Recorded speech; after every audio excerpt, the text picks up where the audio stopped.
gentlemen. This is LBC from Global, leading Britain's conversation with Nick Abbott. Hello.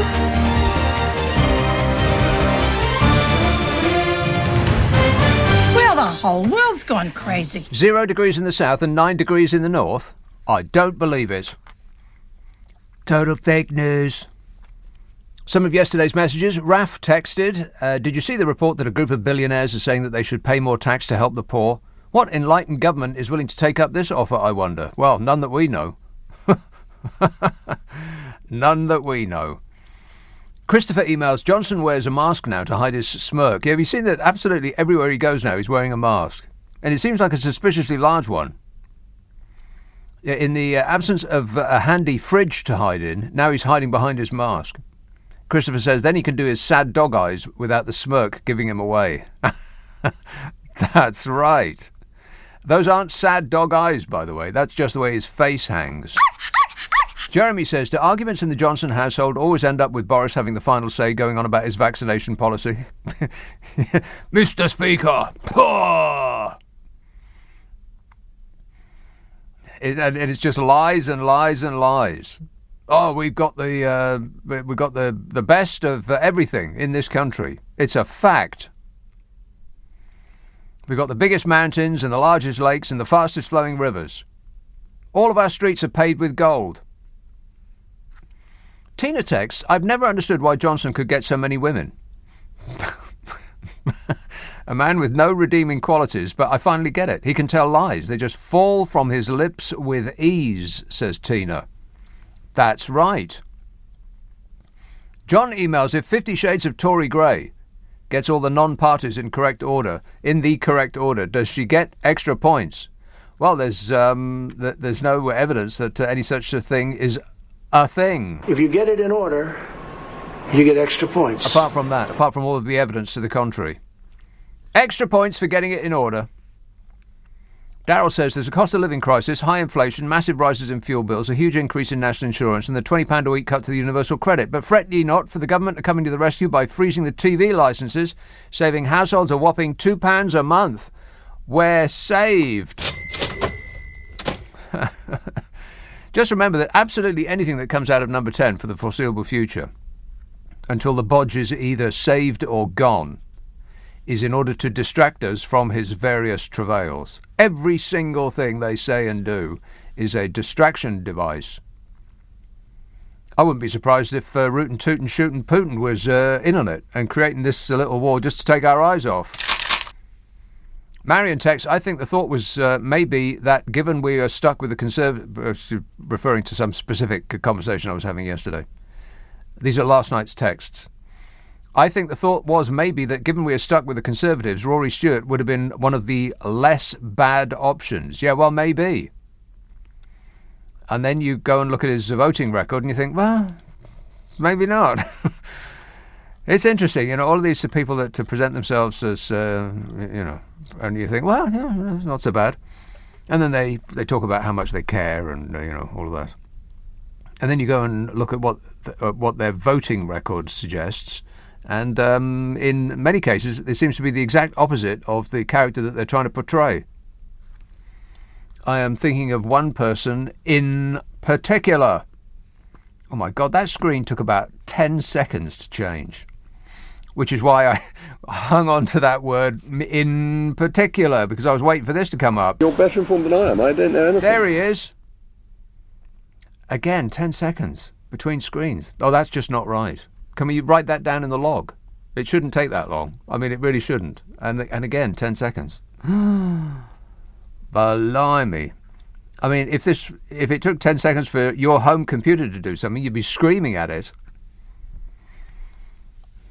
And remember, you used to have to get on your hat, coat, scarf and gloves, go down to the end of your street, get on a bus, except the bus wouldn't arrive because you didn't know when it was going to arrive, and you had no idea that it doesn't come on Wednesday afternoons because that faded timetable that has crumpled up in that little box on the post there, you can't read it. And eventually, after waiting for your bus for 3 hours, you get the message and you go back home, and then you put your hat, coat, scarf and gloves back in the cupboard. And then the next day, you trudge to the end of your road and you put your hat, coat, scarf and gloves on before you do it. And you get the bus and you go to the library, and then when you get to the library, you remember, oh, they don't open on Thursdays. Damn it! And so it takes you 3 days to find something out. Whereas now it takes you about 15 seconds, and if you have to wait more than that, then you just go berserk. It's like kettles. How long does a kettle have to take before it boils you enough water for a blooming cup of tea, for crying out loud? You used to have to go and chop down a tree and make a fire. Hey kids! Stop whining! Gordon texts, Rory Stewart always struck me as massively ambitious. I can never warm to him. Ain't that just totally British? Oh no, we don't want to approve of anybody who actually has ambitions. America would welcome you with open arms if you have ambitions, but in this country it's considered a bit suspect. Why can't people know their place, we think? Amazing, really, because that's been sort of drummed into us by those that have already made it, the upper classes. That's their credo. People should know their place, say the upper classes from the toppermost of society, yelling out their at one of the windows of their stately mansion. Why can't you proles know your place? And we've taken that on board. Amazing. Jeff says, they are all dirty lying cheats who will retire to their estates in Provence when they are done ruining this country, but waving flags and laughing, they have no shame. Well, there's a lot of issues that have been touched on by these tweets from last night that I want to talk about today. One of which is that column that Rory Stewart wrote in the Financial Times. Wow, have you read that? I'll give you the first line. Boris Johnson is a terrible Prime Minister and a worse human being. What? That's the first line. I'll give you a little taster of it later. Not now, later. I'm going to make you wait. RD tweets, been looking at the work that they are looking into the They Work For You site, which is how you get to find out how your MP or any MP has voted. And of about 40 Tory MPs that I've scanned, says RD, they all generally vote the same way. Therefore, how much free voting do they get? And are they consistently whipped? Outlier, surprisingly, seems to be David Davis. So great they named him twice.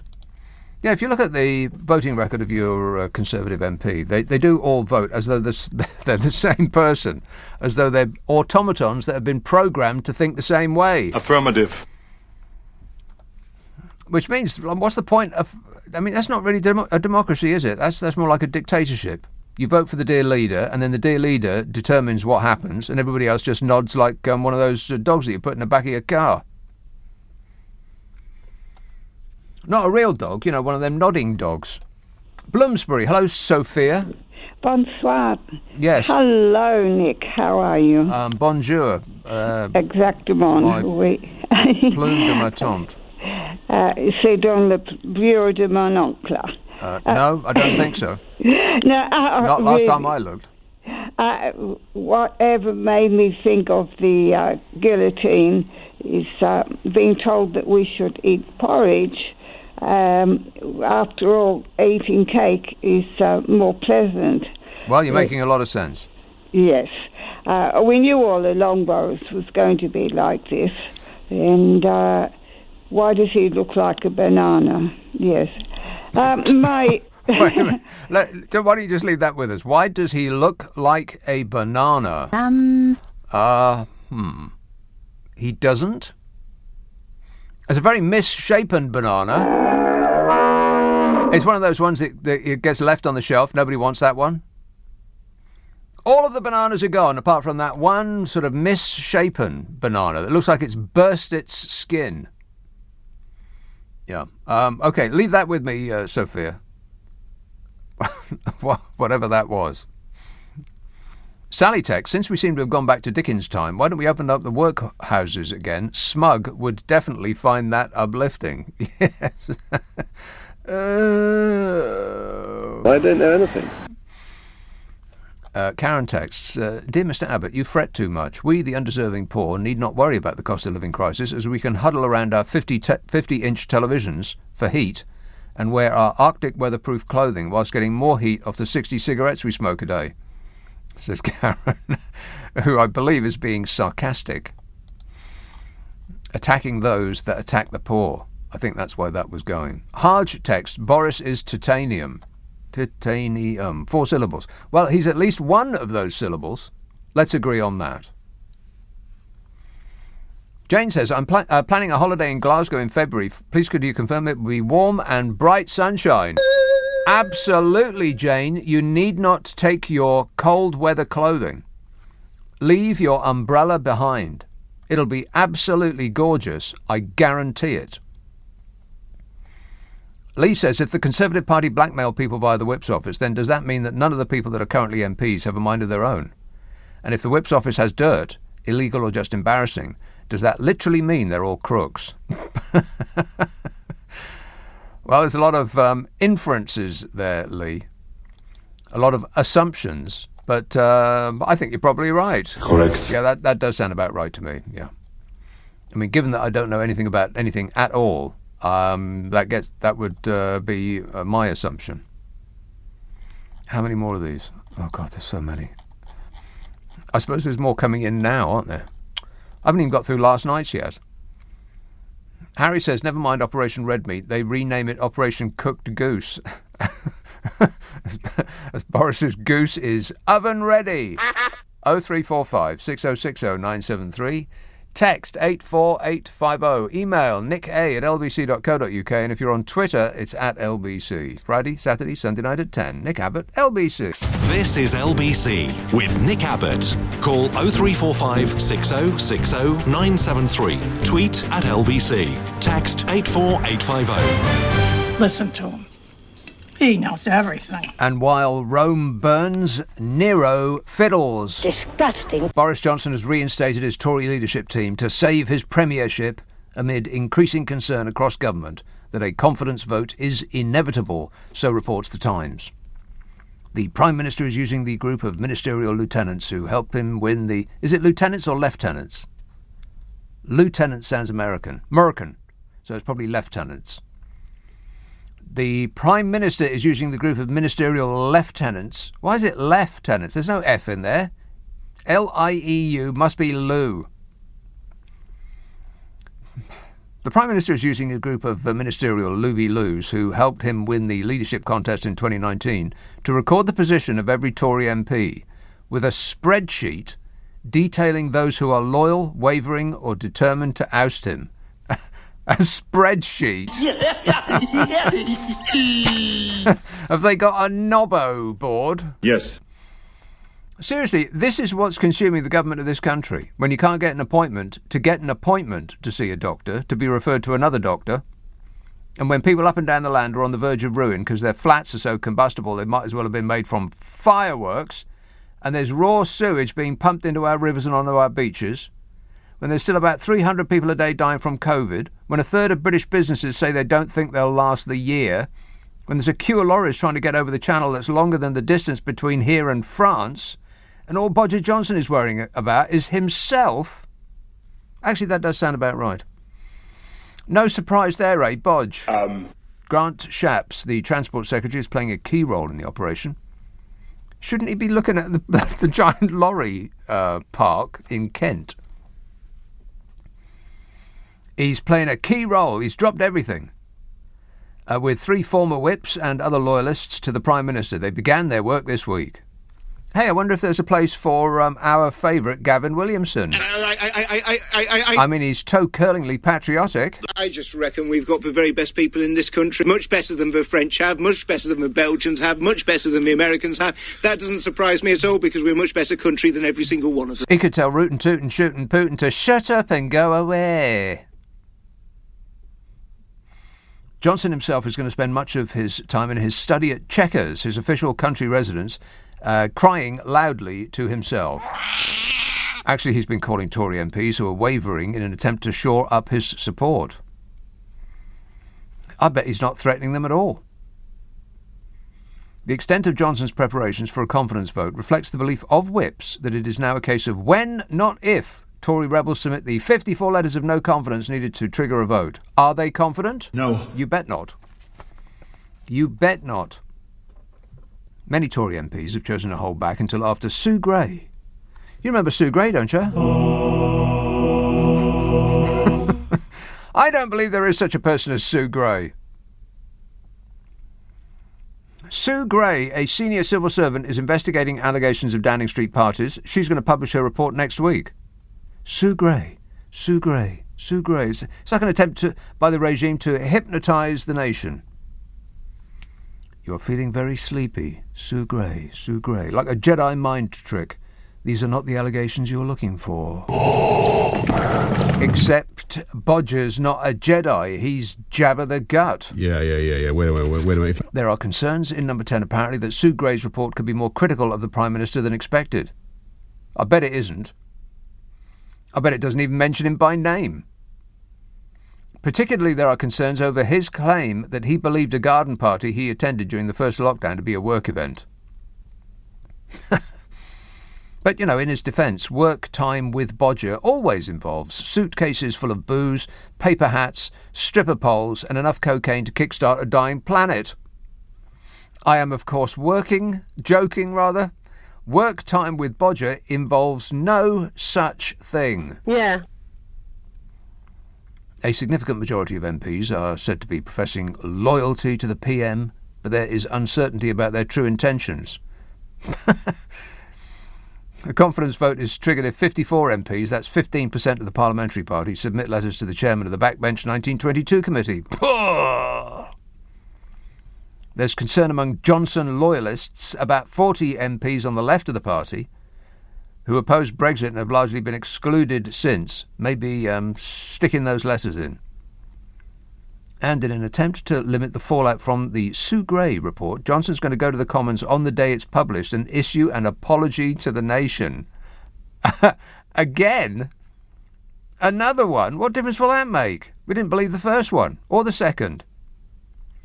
Maybe he could hide in that wine fridge they had delivered for the non-parties they had at number 10. Could he squeeze himself in one of those? Probably not.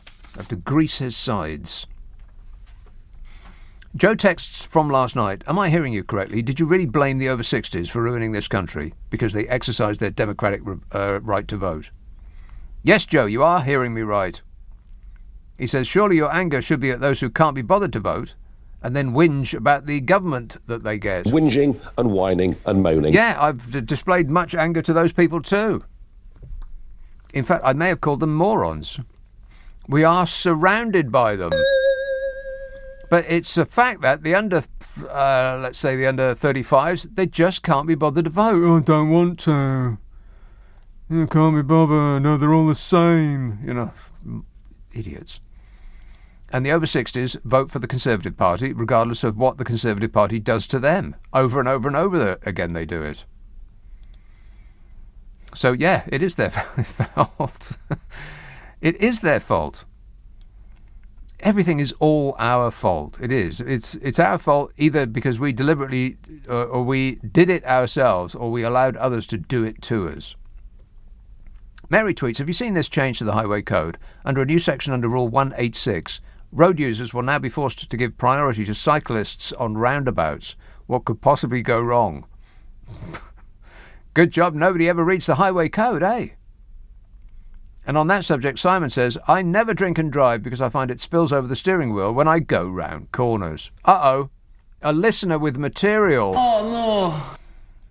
How many more of these? Oh, not many. And then I'm done from yesterday. Then I can start on the giant list that's already come in from today. Jim says, sorry to mention the B word. Uh-oh. Apparently there have been queues of up to 9 miles long at Dover and waits of up to 8 hours to get processed through customs. Yeah, that's right. I'll talk about that in a minute. 2 more. Steve tweets, I think Richard Madden should be the new 007. Richard Madden. He's young enough and looks the part. I also like walnut whips, says Steve. In reference to some bizarre tweet that I got yesterday that just said, I like walnut whips. Well, why not? There's nothing not to like about them, apart from the fact that they used to have a walnut on the top and inside. But it's probably the European Union that ruled that out. Bloomin' Europeans coming over here, interfering with our sweet treats. Dreadful. And lastly, from yesterday, Fog tweets, Fabo, as in Michael Fabricant, was on first dates with his haircut stating it was real. Does it have its own agent? What's first dates? I shudder to even think about what that might be. But it is a bizarre sight. You can't pay attention to a single thing that man says, Michael Fabricant, because you're just gawping at whatever that is on top of his head. You think, it can't possibly be a wig because nobody would buy a wig that bad. And then you think, well, it can't possibly be hair because how could you possibly make hair look like that? And then it creates some sort of dissonance in your mind because other than it's his pet that's just asleep on top of his head, what is it? And you go back and forth, and the noise inside your brain sounds like... But one thing is absolutely certain. You don't need to put all of that product in your hair. You just don't. Well, whatever it is. Super glue, it looks like. Enfield. Hello, Mike. Can you imagine what it's like driving through Richmond Park with two bicycles in front of you and bicycles coming towards you? You won't be able to move. Well, you could just follow behind the bicycles. That's right. So you'll arrive, journeys take twice as long, so pollution goes up, doesn't it? Yes, but where is your destination? Is it at home sitting in a chair gawping at television? Why do you need to get there so quickly? It's going to the station. It's going through to the station and taking a train, the tube. Right. Maybe that's what the people on the bicycles are doing. Yeah, but the point is it's taking twice as long or three times as long to get through Richmond Park, with the result is the pollution goes up. Well, maybe you should take a bicycle, Mike. I can't with all the equipment I'm taking. Equipment? What kind of equipment? The computer with me, which I take laptop, on the tube. Right, laptop. Laptop, yeah. You can take one of those on a bike, no problem at all. Just stick it in your backpack. Yeah, I can do many things, but the weight is will slow me down cycling, won't it? No, because you'll be going faster because you won't have to sit behind bicycles. You could whiz right by them. Have you tried whizzing by two cyclists abreast of each other and cyclists coming towards you? In a car you can't, but if you're on a bike you can. Oh, no, you can't. Oh, yes, you According can. According to the highway code, you can't. Well, nobody reads the highway code, though, Mike. Well, what's the point of it? Just a waste of our public money, exactly. Isn't it? I'll prove it to you. Who always has right of way? The Prime Minister. No, you fail this test. Please take your car keys and drop them down the nearest drain for the benefit of the general public. And furthermore, stop whining. 0345 6060 973. Can you believe that? I think the highway code has now suggested that you drive if you're on a bike, you drive in the middle of the lane so as to prevent people from going by. That's probably not why you drive in the middle of the lane, but for your safety, which is what they're saying. It probably isn't that safe though. I mean, if I was on a bike, I wouldn't be cycling in the middle of the lane. But that's just me. Plus, I wouldn't be on a bike, so there's that. I'd rather be on the bus. 0345 6060 973. Text 84850. Email nick@lbc.co.uk, and if you're on Twitter, it's @lbc. It's 10:30 on LBC. The news headlines with Zora Suleiman. Nick Abbott on LBC. Call 0345 6060 973.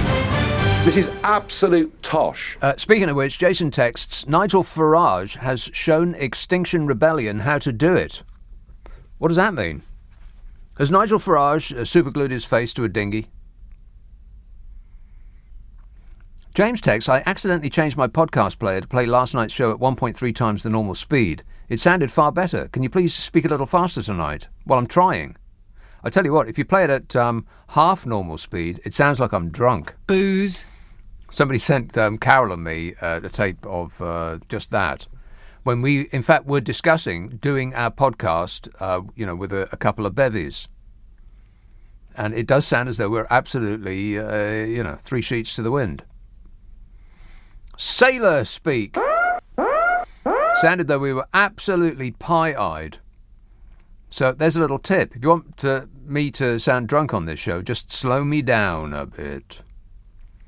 Jim Tex, remember them dumbass Remainers who said that leaving the EU would lead to a watering down of standards, higher prices and the Third World War more likely? Yes. Yeah, I do. Yeah. Good job we didn't listen to those people, eh? 0345 6060 973. Archway. Hello, James. Hello, Nick. Do you think that the Tory party should change this song from the old Eaton Boat song to Que Sera, Sera? Whatever will be, will be. Sing. Yeah. Yes, and thank you, Doris. You know, the Britons are in love with France. Britons are in love with France? Yeah, yes. I don't think so. And, well, you would be amazed at this. I would be stunned. That, with that, tell you, that 7 million Brits go to France this year for skiing. Skiing? Yes. 7 million Brits go to France to ski? Yes, I for skiing. seriously doubt that. That's over 10% of the population. Well, this is the report that I saw in the paper. Well, there may be 7 million people worldwide who go to France to ski, but not from this country. Not a chance. I mean, the 10% of the entire population, man, woman, and child, do not ski for a start. Yeah. Well, now a question for you. Yes. Do they actually ski in Scotland? Do they actually ski in Scotland? Well, I used to ski. I used to ski in Scotland. Oh. Well, as I said, where skiing is concerned, let the Brits go to ski. Let the Brits go to France for skiing. Mm-hmm. I know where I would be going. Where? And you would be going to the same place. Saint-Tropez. Saint-Tropez? On my yacht. You want to go to Saint-Tropez to ski? That's probably not a great idea. No. I'm going to send you a weather forecast for that area, James. You'll be stunned. You can hang up your salopettes. You won't be needing them. 0345 6060 973. So it's an actual fact. 7 million Brits go to France to ski every year. Have you heard? Steve emails, watch that film that you recommended, Don't Look Up. It's a great flick, he says. And I agree. It is. It's really good. If you liked Idiocracy, it's the same kind of thing. It's just like a sort of a demonstration of where we are, where the human race has got to at the moment. Not a great place. Not really. It's very funny. He said, did you notice that Megan Sparkles, out of Hazza and Sparkles, had a 3-second part in it? No, I did not notice that. He says, just after the... Well, spoiler alert coming. Warning! Just after the... Well, I won't tell you. Just after an event, he was 100% sure that it was her, as her ear was the same. Her ear, that's how you recognised her. He says, keep those movie recommendations coming. We need something to distract us from the sad reality that we live in. Yeah. Well, it's kind of like a disaster movie that we're living through at the moment. I haven't seen a good film lately. Not really. Not a new one anyway. I mean, there's old ones, but they just come around and around. But you're talking about new films? Don't Look Up. Very, very good. Let's see. Who have we got now? Lucky contestant in Darlington, Simon. Hi, Nick. Simon. I've been considering, Operation Big Dog, or as I call it, Operation Male Headlines. Yeah. Save the Fat Labrador. Yes. When you think about it, currently, I believe he's looking for people to fall on their swords, or he's drawing up a list. Not really fall on their swords. They're being invited, I bet. I have no information in this regard, but I would imagine that they'd be invited to leave their positions, then wait for 6 months, and they'll be given a seat in the House of Lords. I bet that's the conversation that's being had. But if this is in relation to the Sue Gray report, wouldn't that imply that he knew who was at the parties to tell them that they're in the Sue Gray report to get rid of them? None of this constitutes evidence, Simon, and if you keep making these assertions, it's 51 weeks in jail for you. Exactly. I also want to say, I think you're being a little bit hard on Michael Fabulous Hair. I've spent 25 years trying to figure out whether or not his hair is real or not. Yeah. You can't really figure out where it's going from and where it's going to, and what is sticky. It looks like it's made of plastic. He's been doing the weird hair thing before Boris was even in Parliament. Right. Okay. I think Fabricant joined the House in 95 or 96 election. And he's always been there a while. He's always looked like that. Had that hair. Right. Oh, okay. All right. Good to know. Thanks a lot, Simon. 0345 6060 973. John texts, this government is not interested in democracy. Their interests are in retaining power and making a lot of money for themselves and their friends. Well, that's an outrageous thing to say, John, and is probably completely correct. Susie tweets with emojis, thumbs up, and looks like a radiogram. What's that? Thumbs up radiogram. Right. Anyway, Susie says, I'm eating chicken chips. Now, do you mean that you're eating chicken and chips, or they've made chips out of chicken? That sounds good. Chicken chips. The only way that could be better is if they served chicken chips with chips. Let's have Hampton. Hello, Matthew. Yeah, how you doing, Nick? Good, thanks. Right? Yes, fine. Just fine. Yes, I'm absolutely in stitches here. I'm sorry to hear that. That guy that you had on the phone, easily pleased, as I know. Mm-hmm. But that guy you had on the phone about 7 million people going to France. Yes, it's a fact. To go skiing. Skiing, yeah. No, they don't. They go to Switzerland. In Saint-Tropez. Saint-Tropez, yeah. That's a sunshine resort. Not a skiing resort. Well, there's no evidence to suggest that. We're going to have to wait till Sue Gray's investigation reports. Yeah, but no, you go to the Alps in Switzerland and maybe go on to Geneva if you've got a few quid, you know. And I mean, some of those sound effects you got, Nick, are absolutely stunning. Well, you're stunned? Well, that answers a lot of questions that we've had since you started speaking. Thanks a lot, Matthew. He's stunned. That's Matthew from Hampton, who is now LBC's travel correspondent. First you go to the Alps in Switzerland, and then you go to Geneva. Of course. William tweets, my cat has stopped using his litter tray. I blame Boris Johnson, and I want him investigating this. Are you kidding, William? Boris Johnson probably doesn't use his litter tray. Aaron says, to be fair to Rory Stewart, his voting history might not be indicative of his true political views. He may have towed the party line to stop the Tory whips from burning down a hospital in his constituency. Yeah. I just find it a little dispiriting, really, that we find out, and of course people knew, but until the evidence is presented to you, it's you almost assume that the worst is not the case. But we find out that our local representative, the MP that we voted for, who said that, I'm going to do this, I'm going to do that, they have absolutely no mind of their own. They're just automatons. They're just robots. The message comes through from number 10 to say this or say that or vote this way or vote that way, and they just nod their heads like obedient children and do exactly as they're told. What's the point of them? If you look at the voting record, just pick any Conservative MP at random, look at their voting record, and they all vote exactly the same.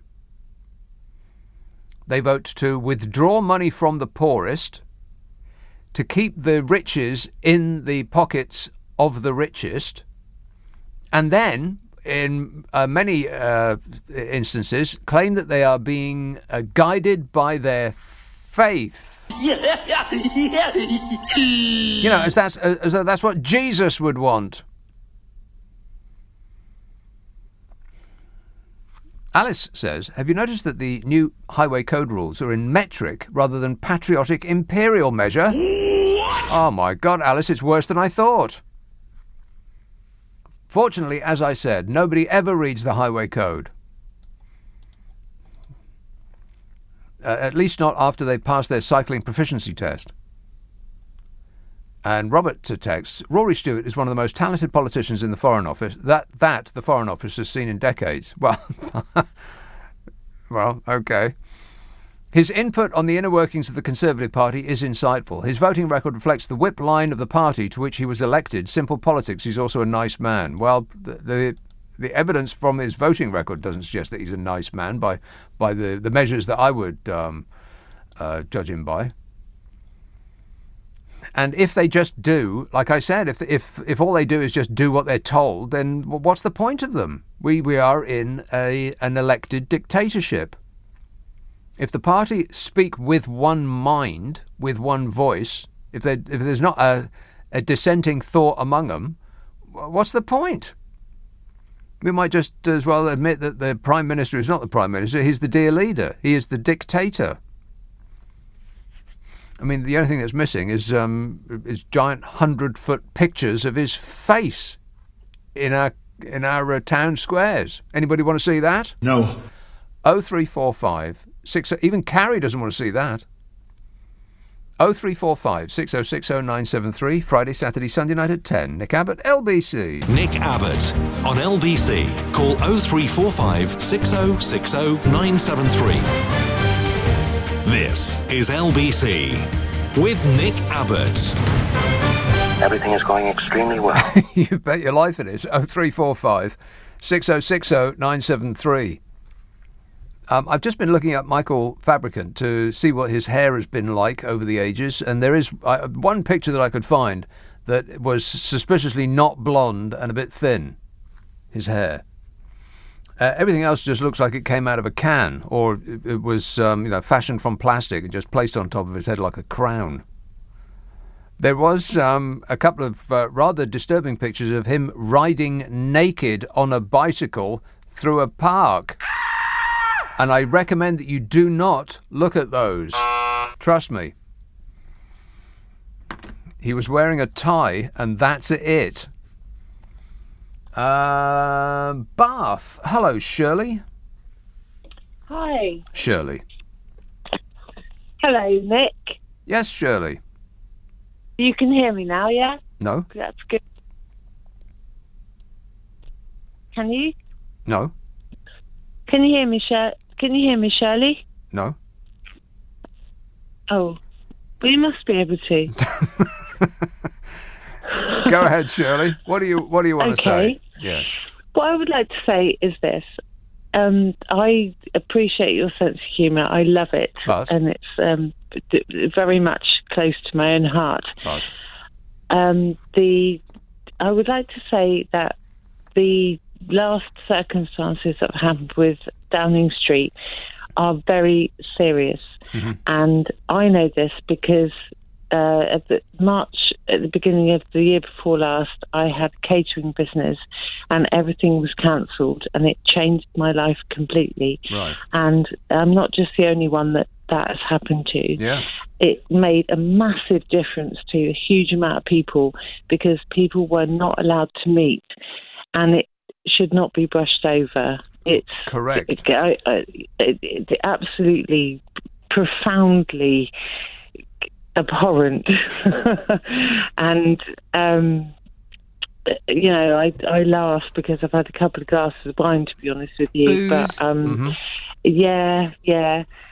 It's a Saturday. I have to relieve myself of some of course.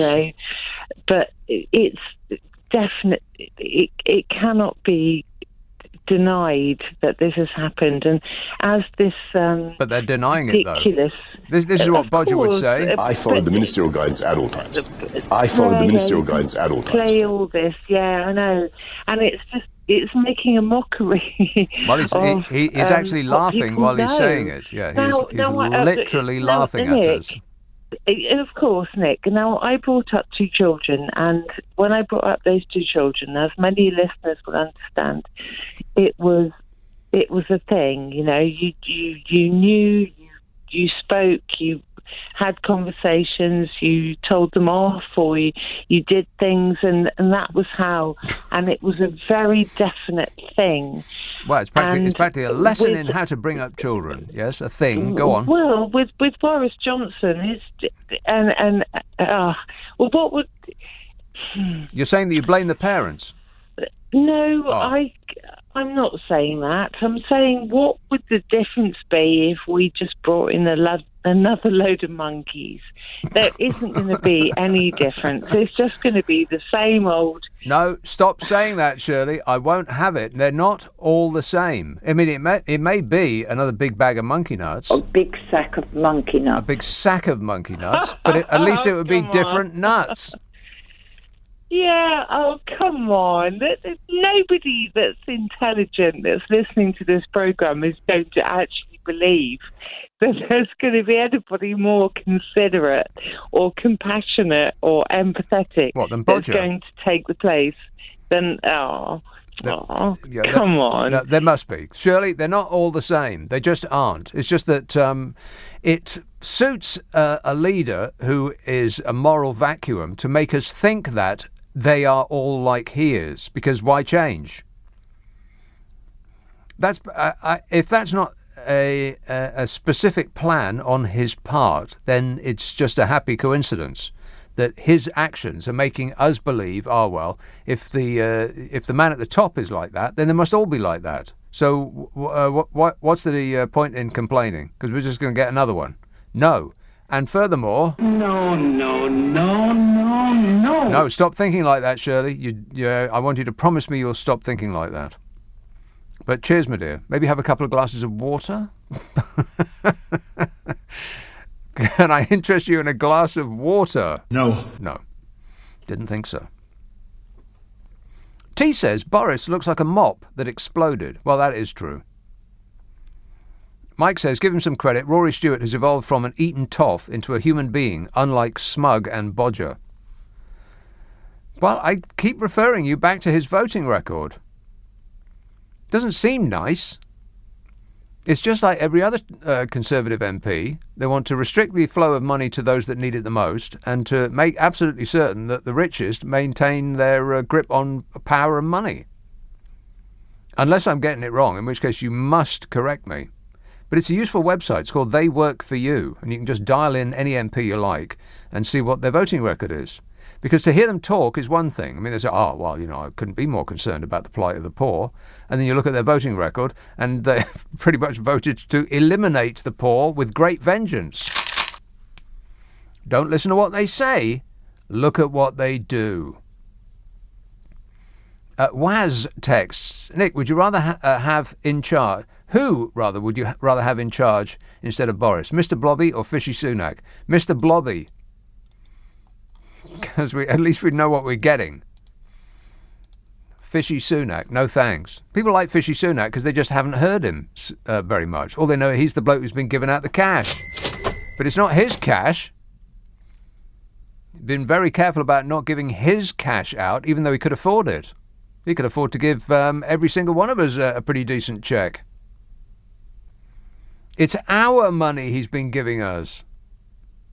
What little that we've paid into their coffers that actually comes back to us and doesn't go straight into the bank accounts of Tory donors.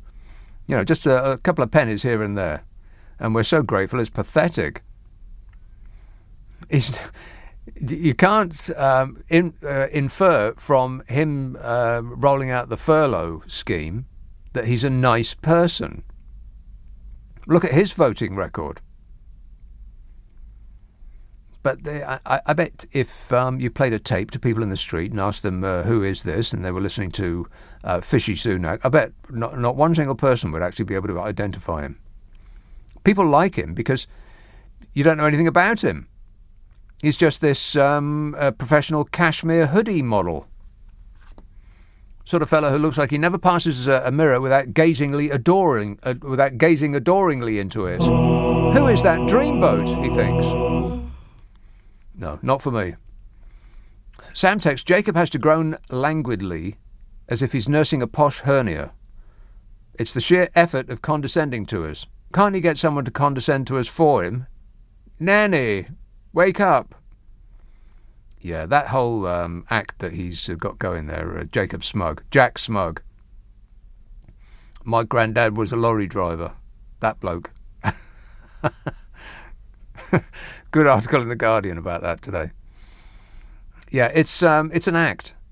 He's a 6-foot pile of affectation, and I think it's risible. I don't know anything. Yeah, I couldn't agree more. Say it one more time. I don't know anything. It's a cabinet of no talents. Let's get Gavin Williamson back. What do you say? He can't wait. He's revved up and ready to go. That does actually sound like a car cold starting. Yeah, it's going to need a new battery. Chris says it's the same in local politics. The councillors all do as the council leader my local council leader has been leader since 1999. We need PR voting. Wow, that's... Can I interest you in some punctuation, Chris? Just load it up into a blunderbuss and spray it over that long sentence. Peter says, although my client was wearing a balaclava and bought his own shotgun, he was completely unaware that he was attending a bank robbery.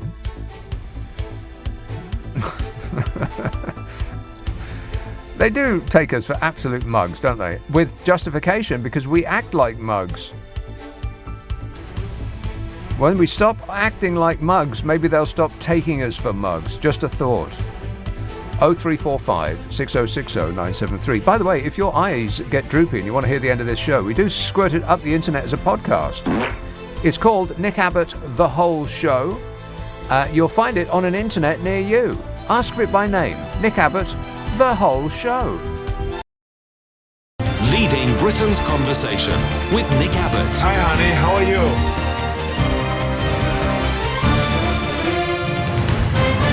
You're wondering what it's all about, and I can't tell you because I don't know myself. It's about a tight eddy of sewage, a whirlpool of effluent that this government has stirred and launched the entire nation into the middle of. This country's going down. It's claimed that this government is bending MPs' arms up behind their back like they're part of some organised crime syndicate, and saying that if you don't support the indefensible Bodger, it would be a shame if something happened to your children. What? That's what's being alleged. Can you believe it? Vote our way to keep the dear leader in power, or your area doesn't get a school. What kind of a monster would say that? And on top of that, as though that wasn't bad enough, the Tories seem to be funneling money into regions that vote Tory and punishing those that don't. The former Attorney General, Dominic Grieve, told Sky News the government should not be handing out money for projects in constituencies because they happen to be held by a Conservative Member of Parliament. He said the remarkable thing is that this allegation is that the whips then tried to say, we are going to withdraw from funding, and I think that William Ragg, that fellow who was a whistleblower, is absolutely right. This is a form of blackmail, and it's completely improper if it took place. The former Attorney General, Dominic Grieve, said, of course, the whips are going to arm twist. They're going to say to people, if you aren't loyal, you won't be promoted within the party. Your chances of ministerial office won't be good. They will appeal to people's sense of loyalty as well. But to stray into the path of saying that they're going to regulate government funds, so if you don't conform to the government's view and you don't support the Prime Minister, you won't get funds for projects in your constituencies, is an outrageous act. Abso-blooming-lutely. He said there are wider issues about the PM's leadership, besides Partygate. Well, you can say that again, eh, Bodge? I can't comment on that. And following on from a piece from Conservative Home's Paul Goodman, arguing that there have been rumours of an insidious culture of blackmail among whips for some time, Jim Pickard, the chief political correspondent of the Financial Times, wrote, the whips threatening to cancel new funding in the constituencies of rebel Tory MPs is the thin end of the wedge. This administration has embraced pork barrel politics more broadly. That's essentially the spending of money where it's going to get your votes. He cites earlier reporting from March in which the Chancellor, Fishy Sunak, is asked why 40 out of 45 towns receiving £1 billion through the new town deals, just happened to have Conservative MPs.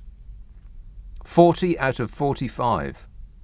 And he was asked why the affluent Richmond seat, which is Fishy Sunak's seat, is designated as Priority 1 in the separate Levelling Up Fund, while places like Barnsley are Priority 2.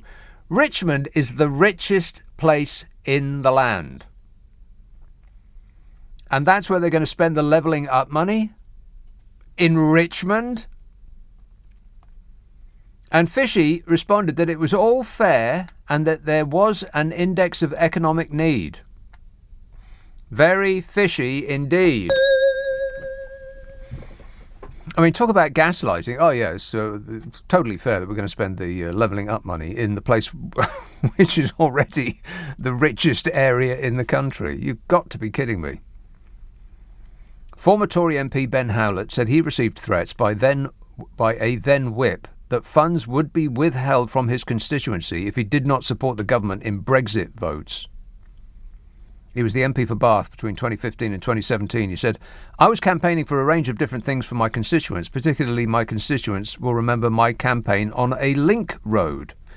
There were some very dicey votes for the government, and I was campaigning to receive government funding. And of course, one of the tactics used to make sure I fell into line on some of the Brexit rebellions was to threaten the withholding of money to pay for an investigation into whether or not this link road would have been built. Like, it would be a shame if something happened to your road. Absolutely. Downing Street, of course, was resisting opening an investigation into allegations of Tory MPs being blackmailed into supporting Prime Minister Boris Johnson. Number 10 said that an investigation would only be launched if there was any evidence. A spokesman for the Prime Minister said, we're not aware of any evidence to support what are clearly serious allegations. If there was any evidence to support it, it would of course be looked at. How perfectly catch-22 is that? We won't look for any evidence unless we find some evidence first.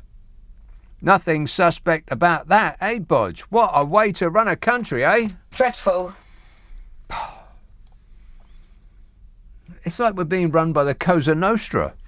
It took 2 short years for his imperial bodgeness to take what was a fairly ordered country and turn it into this.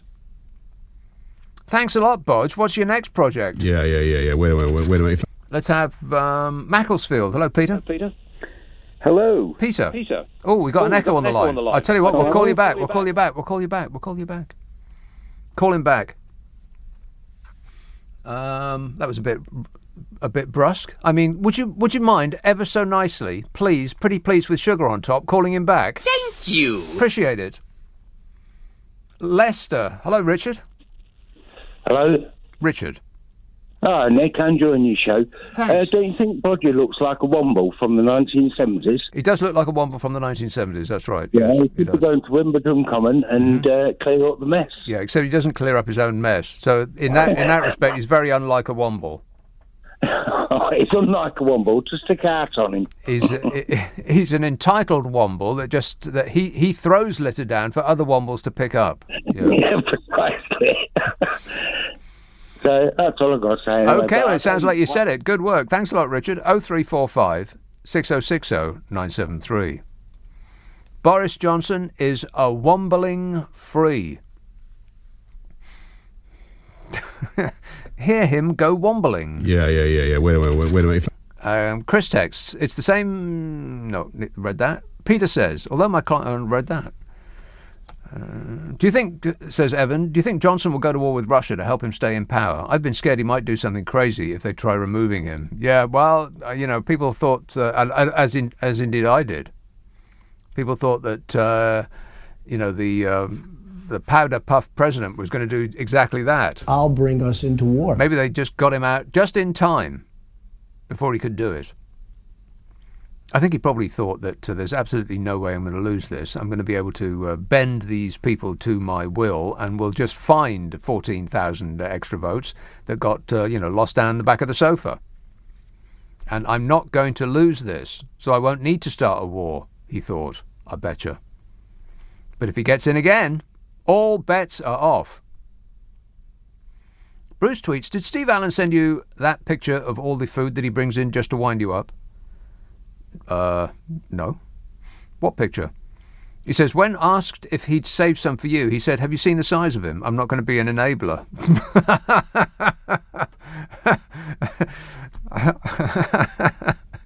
I could say so much right now, but I'm going to restrain myself. I'm going to adopt my position on the moral high ground. Yeah. And you can thank me later. Oh, no, wait a minute. I've changed my mind. You can thank me now. Thank you. The size of me? Shahaf texts, it's Richmond in Yorkshire, not in London. Not as affluent, but still better of THAB, 99% of the country. Oh, is it? Richmond in Yorkshire. Who's got Richmond in Surrey? Right, okay, well, Richmond in Yorkshire. Okay, so it's not Richmond that I know, near Kew Gardens. But the thought remains the same. Keith tweets, recent governments have a habit of reappointing failures, so Williamson, Grayling and Hunt will be returning soon. Well, Gavin Williamson is destined for the House of Lords. because the nation needs to hold on to those brains. What would we do without him? Keith tweets, recent government... Oh, no, I read that. I read that just now, as a matter of fact. I'm doing very well. Did I talk to this guy already? Macclesfield. Oh, that's the fellow with the echo on the line. Yes, Peter. Well, hopefully it's gone now, is it? It has gone. Thank God for that. Yes. I have just been abroad to 3 different countries, and I've spent £350 on tests. Wow. That's a lot, isn't it? And how did you do? I passed all 8. Passed? All 8. Thank you. But why do we have to pay £75 to MedicSpot for a COVID test when they're free from the chemist? What's the difference between the chemist ones and the ones that you have to do abroad? Well, they're not free, of course. Okay, here we are with this echo again. Are you joking? No, I'm not joking. It's probably a CIA or the MF or the MI5 or MI6, something like that. They're interfering with your line, Peter. I want you to rip out the phone from your wall and go into hiding. They're not free. If you get them from the chemist, they're not free. We pay for them. So why shouldn't travellers pay for them? I mean, why should I pay for your test? That's not the answer you were expecting, but that's the one I'm going to give you. Plus, get a better phone.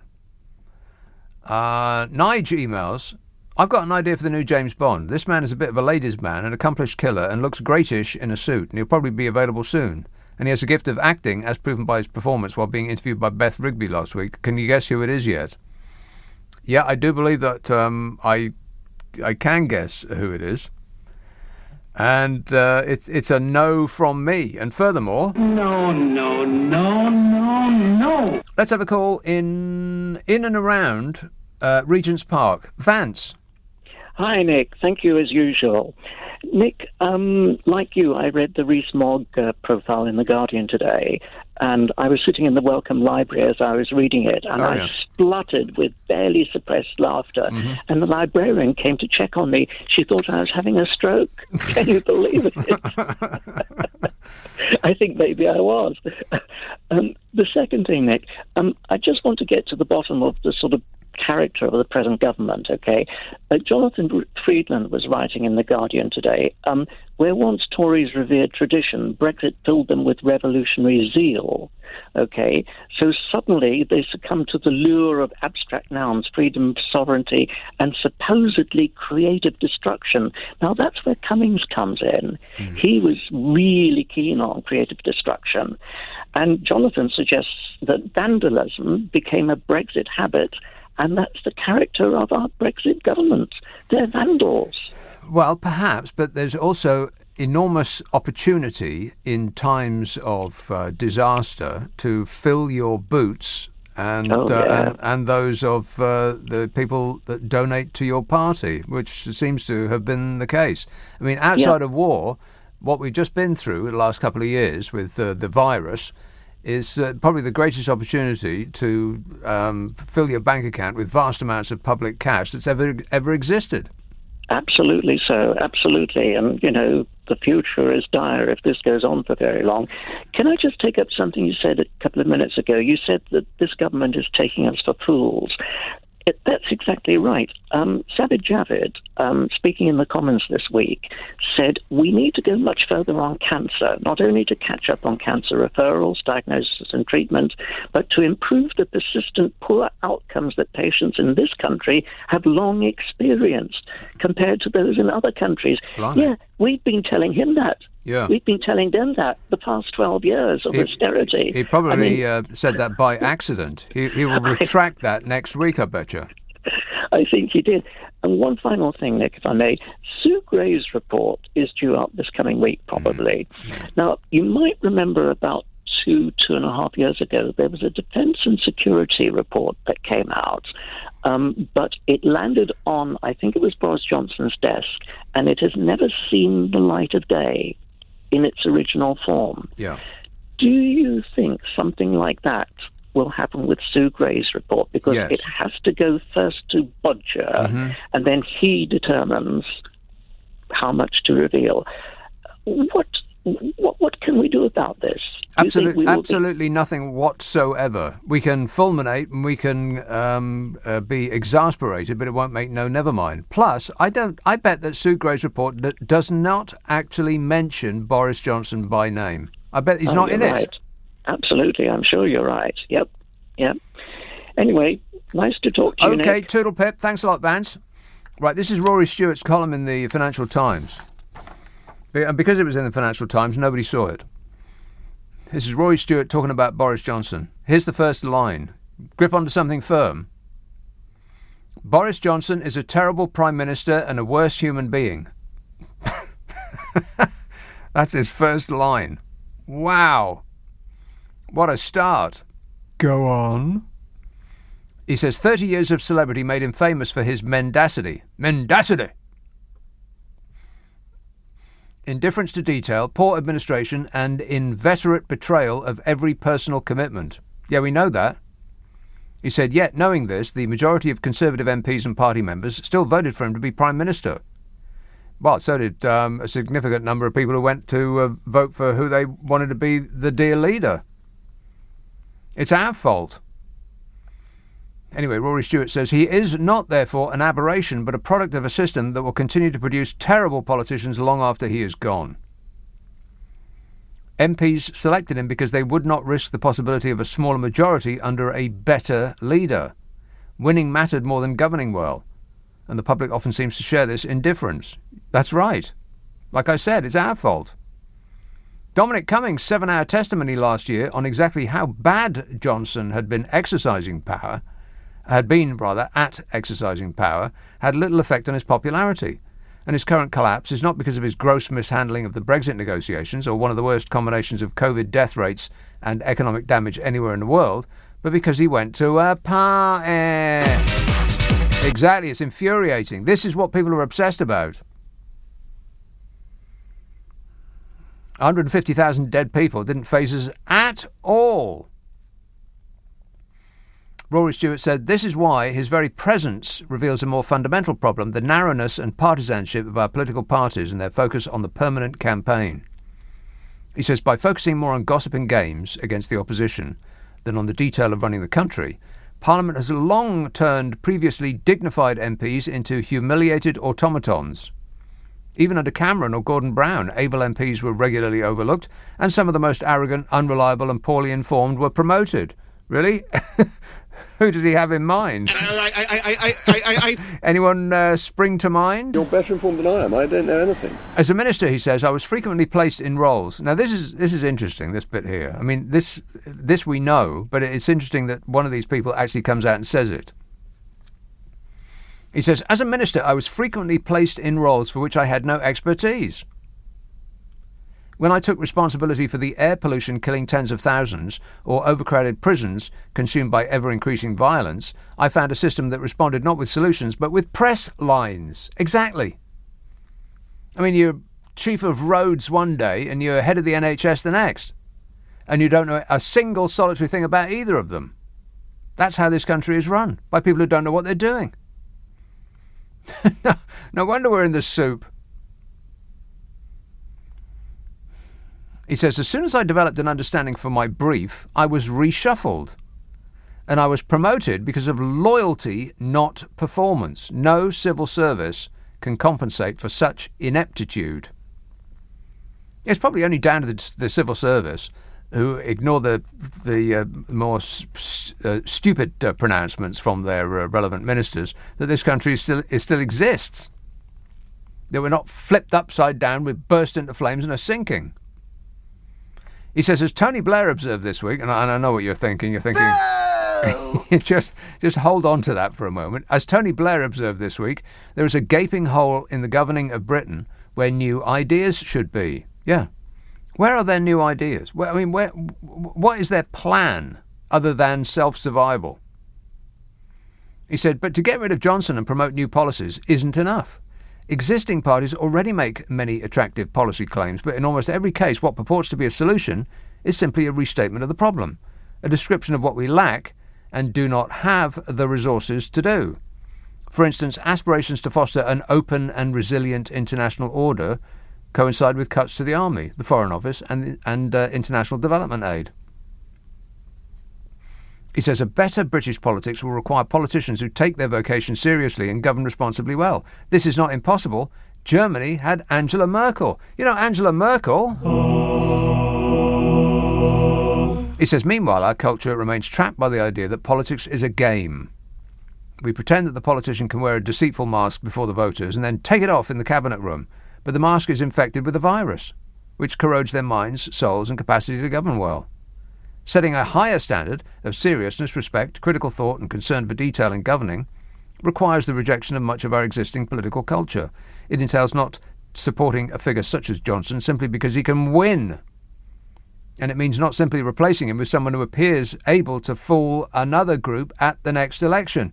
We don't just deserve better than Johnson, we deserve better than the culture and the system that produced him. Spot on, Rory Stewart. We need proportional representation. Unfortunately, if you look at Rory Stewart's voting record, you'll find that he has voted against such a measure. Curious. Let's have a call in Quanda Falkirk. Hiya. Quanda. Is that your name? Quanda? Yes, it is. Yes. Hiya, Nick. Oh, no, hang on one moment. Just one moment, Quanda. I am being alerted to an error. Have I not taken a break yet? Not yet. Oh, my God. Nick Abbot on LBC. Well, let's get back to it. Sorry about that, Quanda. Back with you. Right. I'm a Scottish voter, right? Mm-hmm. And I honestly felt that the media, right, the papers, the Conservative Party papers, sold Boris Johnson to the public that they knew he was a liar. So, like, when Partygate and all that came up in your COVID contracts, they tried to cover it up. And then when the wee drips came out, people are disgusted, but they all knew who voted for them, what you were getting. Yeah. I never voted for them. They all knew what they were getting. I've heard that over and over again. I must have heard it 1,000 times. We knew what we were voting for. Well, this is what you were voting for? Hard to believe. I never voted for him, never will vote for a Conservative. And the point is, when he said to Douglas Ross on a conversation, he said, and Douglas Ross asked him if there's any more parties to come out. He couldn't tell them if there weren't any more parties to come out. So that says there's more parties to come out. Well, I would think so, yeah.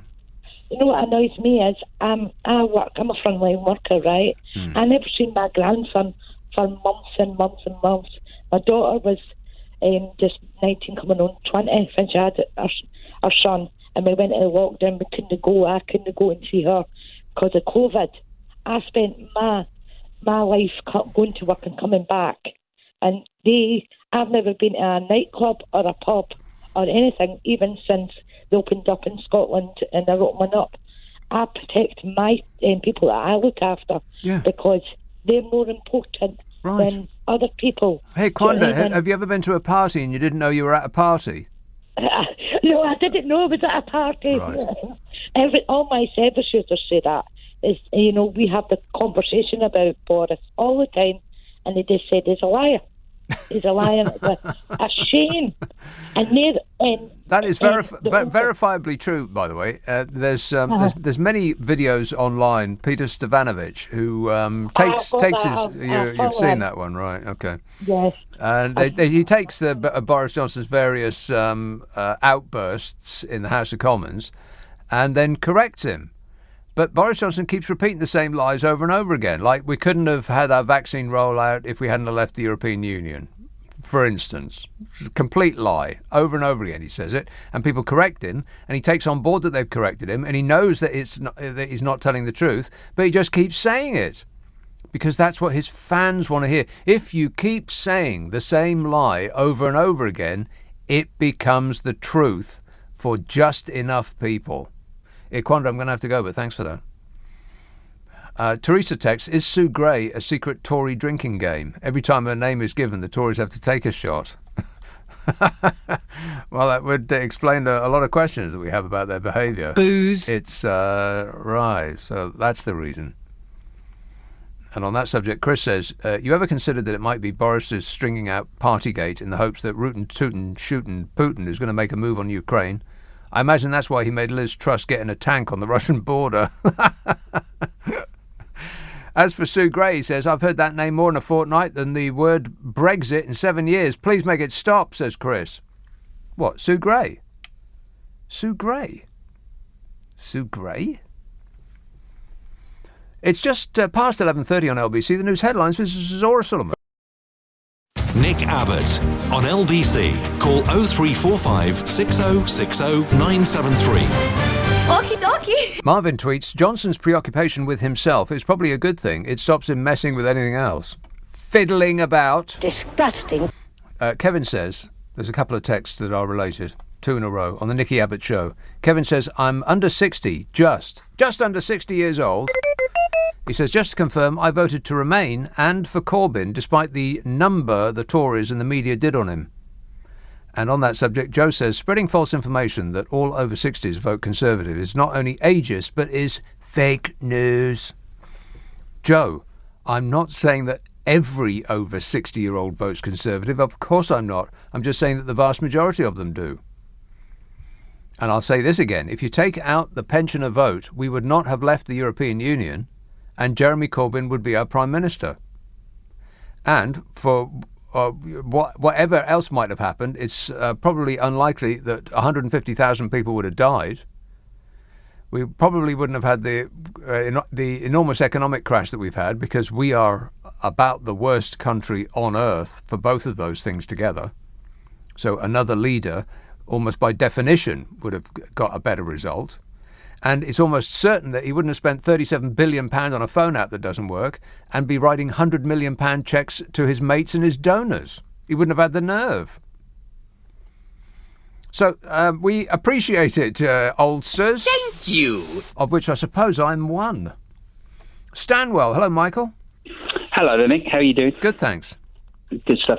Listen, Scotland should be, given another referendum. We look at the way Boris has levelled up within England and how, allegedly money's being held back if they're not, complying. So you can imagine how little, the dissolved nations would be getting from Boris and co. They definitely have a right to have a referendum in all of the other dissolved nations. Well, the circumstances changed so much since the last one. I mean, this leaving the European Union, which Scotland didn't want to do, of course. Exactly. That is justification enough to have another referendum. The situation's totally changed. Yeah, for sure. But if you have a look at how Parliament and the government have been acting, with giving little to anyone because they're giving so much to their friends. You know, if you were Scottish or Welsh, you would be banging the drum to have a referendum. Well, I am both of those things.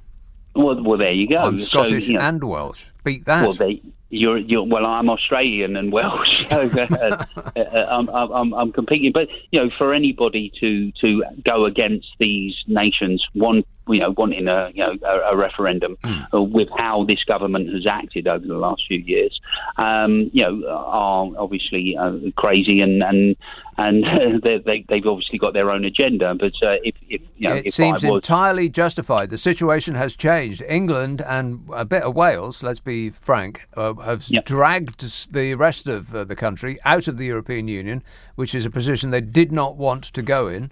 And so, it seems reasonable that they should be asked again whether they want to stick with this shower in number 10. Makes sense to me. All right, thanks, Michael. 0345 6060 973. Gordon says, Stephen Graham should be the new Bond. About time we had a Bond who is both mouthy and scouse.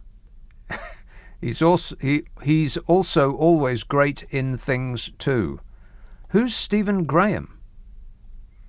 I'll have to look him up. I've no idea who he is. I can't give my approval until I look him up. But I do restate my case that bloke out of Startup, whose name I can never remember, should definitely get it. Stephen Graham, actor. Oh God, no. It's a no from me. No. I mean, I'm not questioning his ability as an actor, but do you want to look at that face for 2 hours? No. 0344. You put him in a dinner suit and put a bow tie on him, it'll look like he's had a head transplant. No offence. Wanstead. Hello, Sophie. Hi, Nick. How are you? Great, mate. I've got 2 points to make about Bojo. Yes. So, number one. Point number one. Keir Starmer missed the trick when. God, well, you might as well just stop there. Keir Starmer missed a trick. That should be on the podium in front of him every time he stands up to speak. I know, as the saying goes, he has one job. Yeah. But when Boris said he didn't know it was a party, and Keir Starmer, being an ex-barrister, should have said to him, ignorance of the law is no defence. I think he didn't. Well, he asked him a very specific question. When did you first become aware that? And then Boris did his usual get up and said, well, Mr. Speaker, the vaccine rollout and all of that. There were invitations sent and there was alcohol. That's a party. Well, I don't know. It sounds like an ordinary work day to me. Booze. It's just incredible. And the other thing is, your other caller said Boris Johnson reminds him of the Wombles. The Wombles are a bit too angular. Do you remember Dougal in the Magic Roundabout? The Wombles? Angular? No, they weren't. Orange nose or beak or whatever it was. Oh, I thought you meant body-wise. They didn't have angular bodies. No, they're round and podgy. No, they didn't. Just like his podginess. Exactly. But do you remember Dougal in the Magic Roundabout? Yes. He's more of a Dougal to me. It's the hair, isn't it? It's the hair and the other man, Fabricant, who is really actually, rude. Michael Fabricant is... maybe Dougal is sleeping on top of Michael Fabricant's head. I think we've solved that conundrum. That's where Dougal's been all these years. And he was so rude to Andrew Castle, who's always so polite. He was so rude to Andrew Castle a couple of weeks ago. Oh, what did he say? I don't like him. What did he say? He was just rude to him. Right. His manner, officious and rude and dismissive, like all the MPs. Right. Well, I wouldn't. I don't take any nonsense from him, Andrew Castle. You want to stick up for yourself, mate? Andrew Castle is a gentleman. I love listening to him. But Dougal, this man Fabricant, and Boris are Dougal. Dougals, right. Okay. Duly noted. Thanks, Sophie. The Dougal and what was the Stoner Rabbit? Want to score some pot? What was he called? The rabbit out of the Magic Roundabout. You know that programme, as far as I'm aware, I only heard this once, I wonder if it's true, that it was originally in French, and the chap that narrated it for the British audience didn't speak French, so he had no idea what the stories were about. So he just made them up. Isn't that great? Dylan the Rabbit is the correct answer. That rabbit was, out of his mind. And as for that bloke with a moustache who boinged in and told the little girl that it was time for bed, well, somebody should definitely investigate him. Immediately, if not sooner. Limoges. Hello, James. Oh, good morning, Nick. Yes, James. Couple of points, but before you forget, by the way, you'll be pleased to know that the weather in Limoges is cold and damp. That is great news. I thought you'd like that one. We're not Saint-Tropez, and we're certainly not a ski resort, but we're just cold and damp. Right. Limoges. What's Limoges famous for? Porcelain. Oh, that's right. Of course it is. Porcelain, yes. Very, very posh. Exquisite porcelain. Exquisite porcelain, yes. Exquisite, yeah.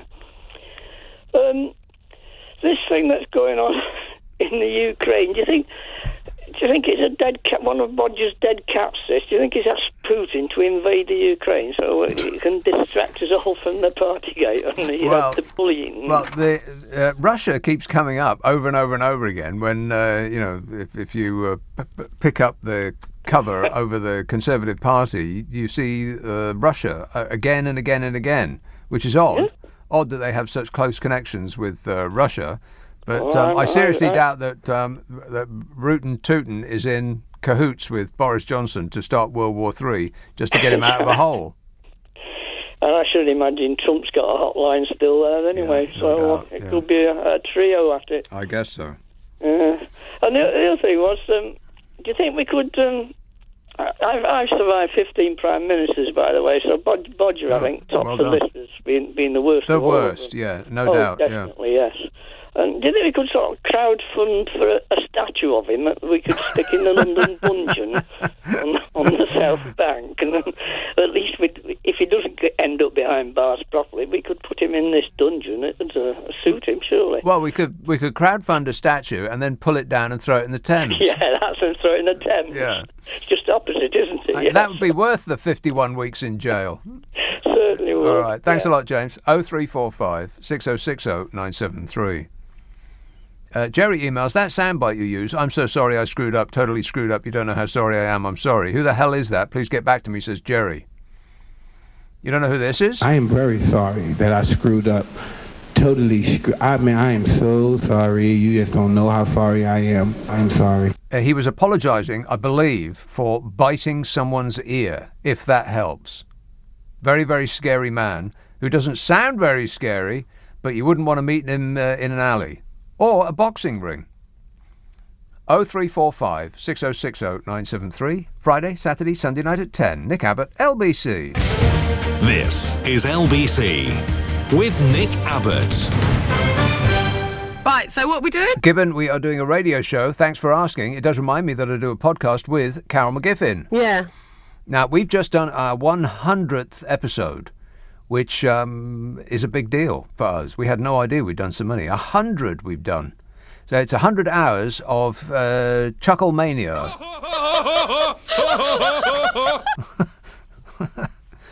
And we've, on the end of the 100th episode, we put the best of clips so far, the clips that people had requested the most.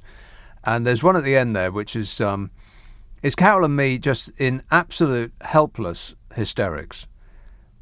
We just completely lost it.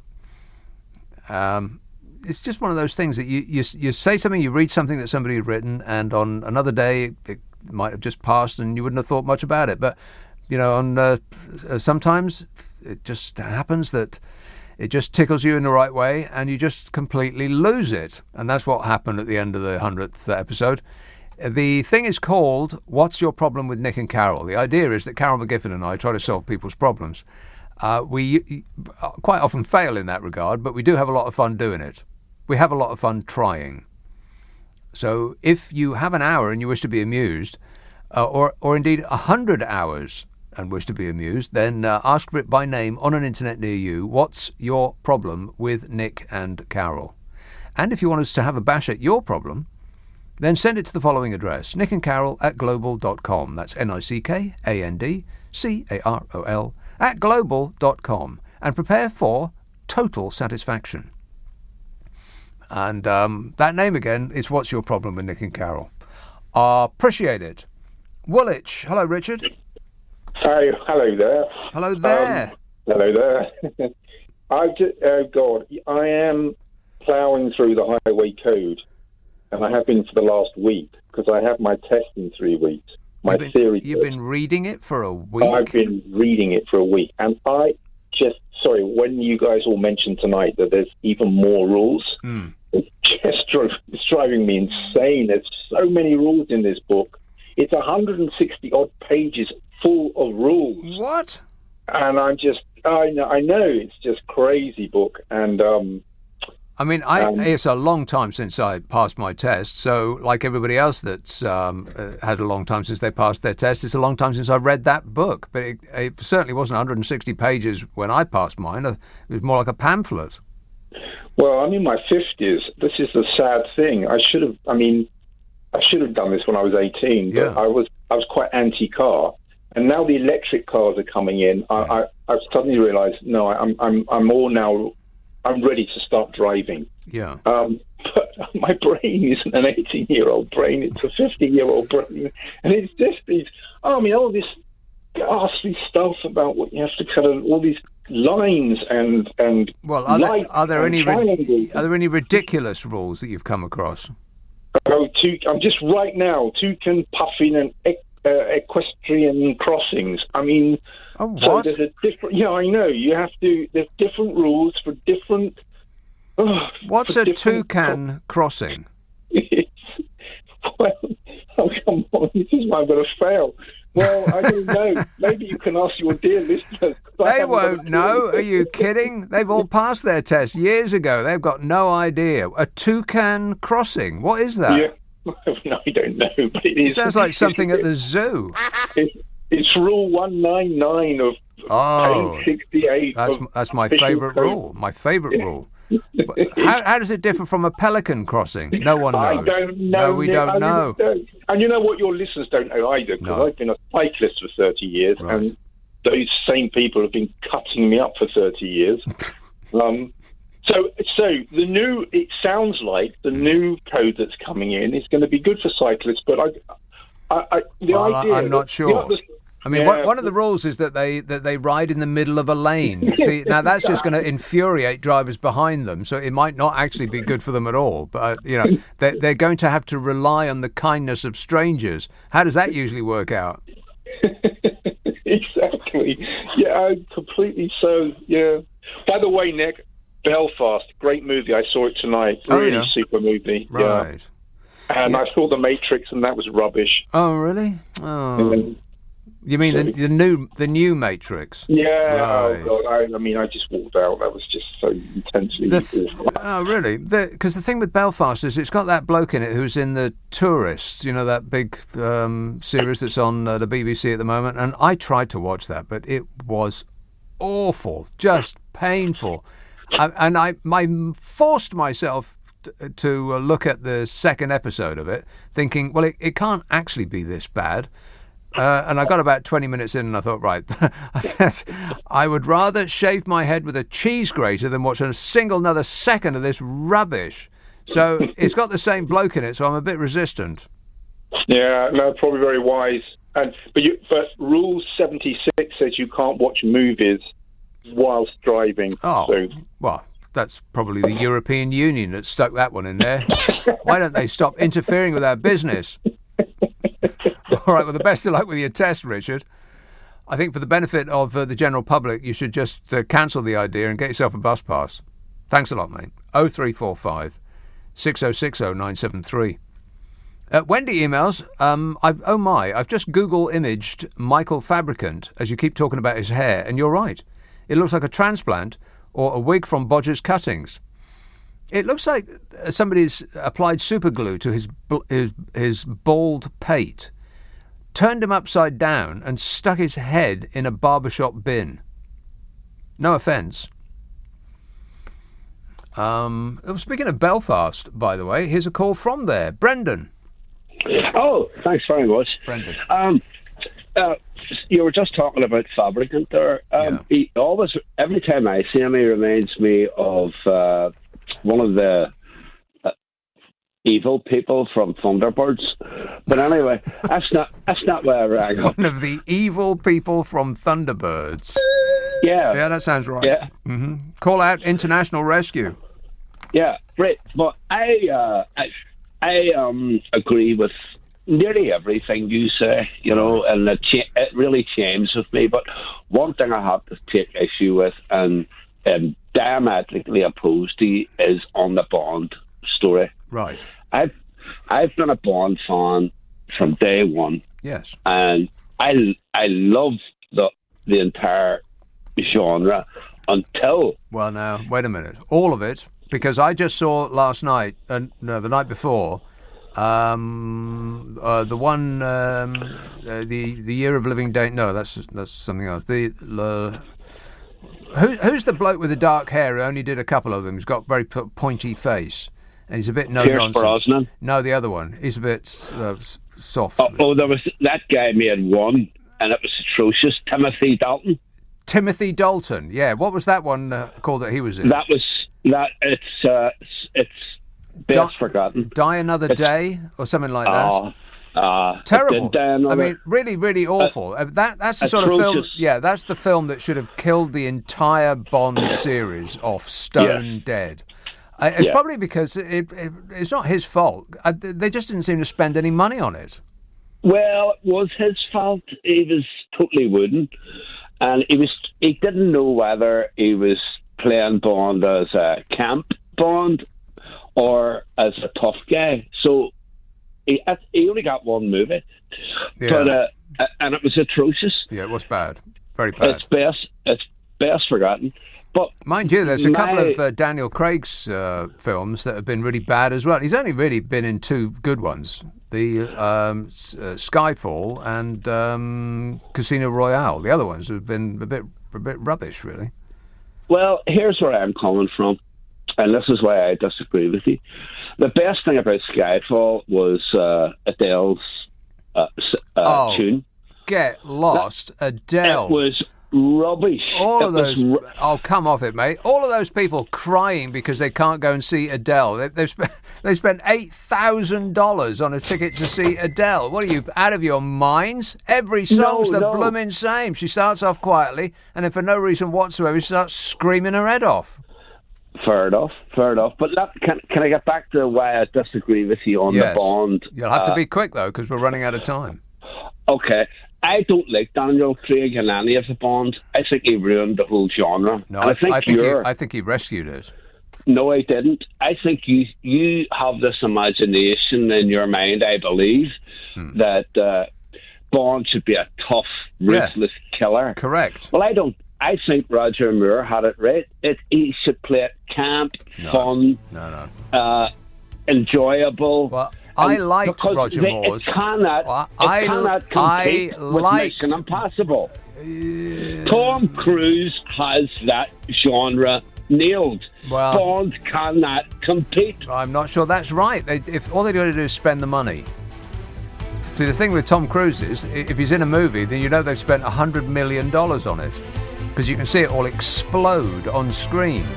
But some of the Bond films, they came and went. They must have spent threepence halfpenny on it. But anyway, thanks for that, Brendan. 0345 6060 973. Nick Abbott, LBC. This is LBC from Global, leading Britain's conversation with Nick Abbott. Hello, boys.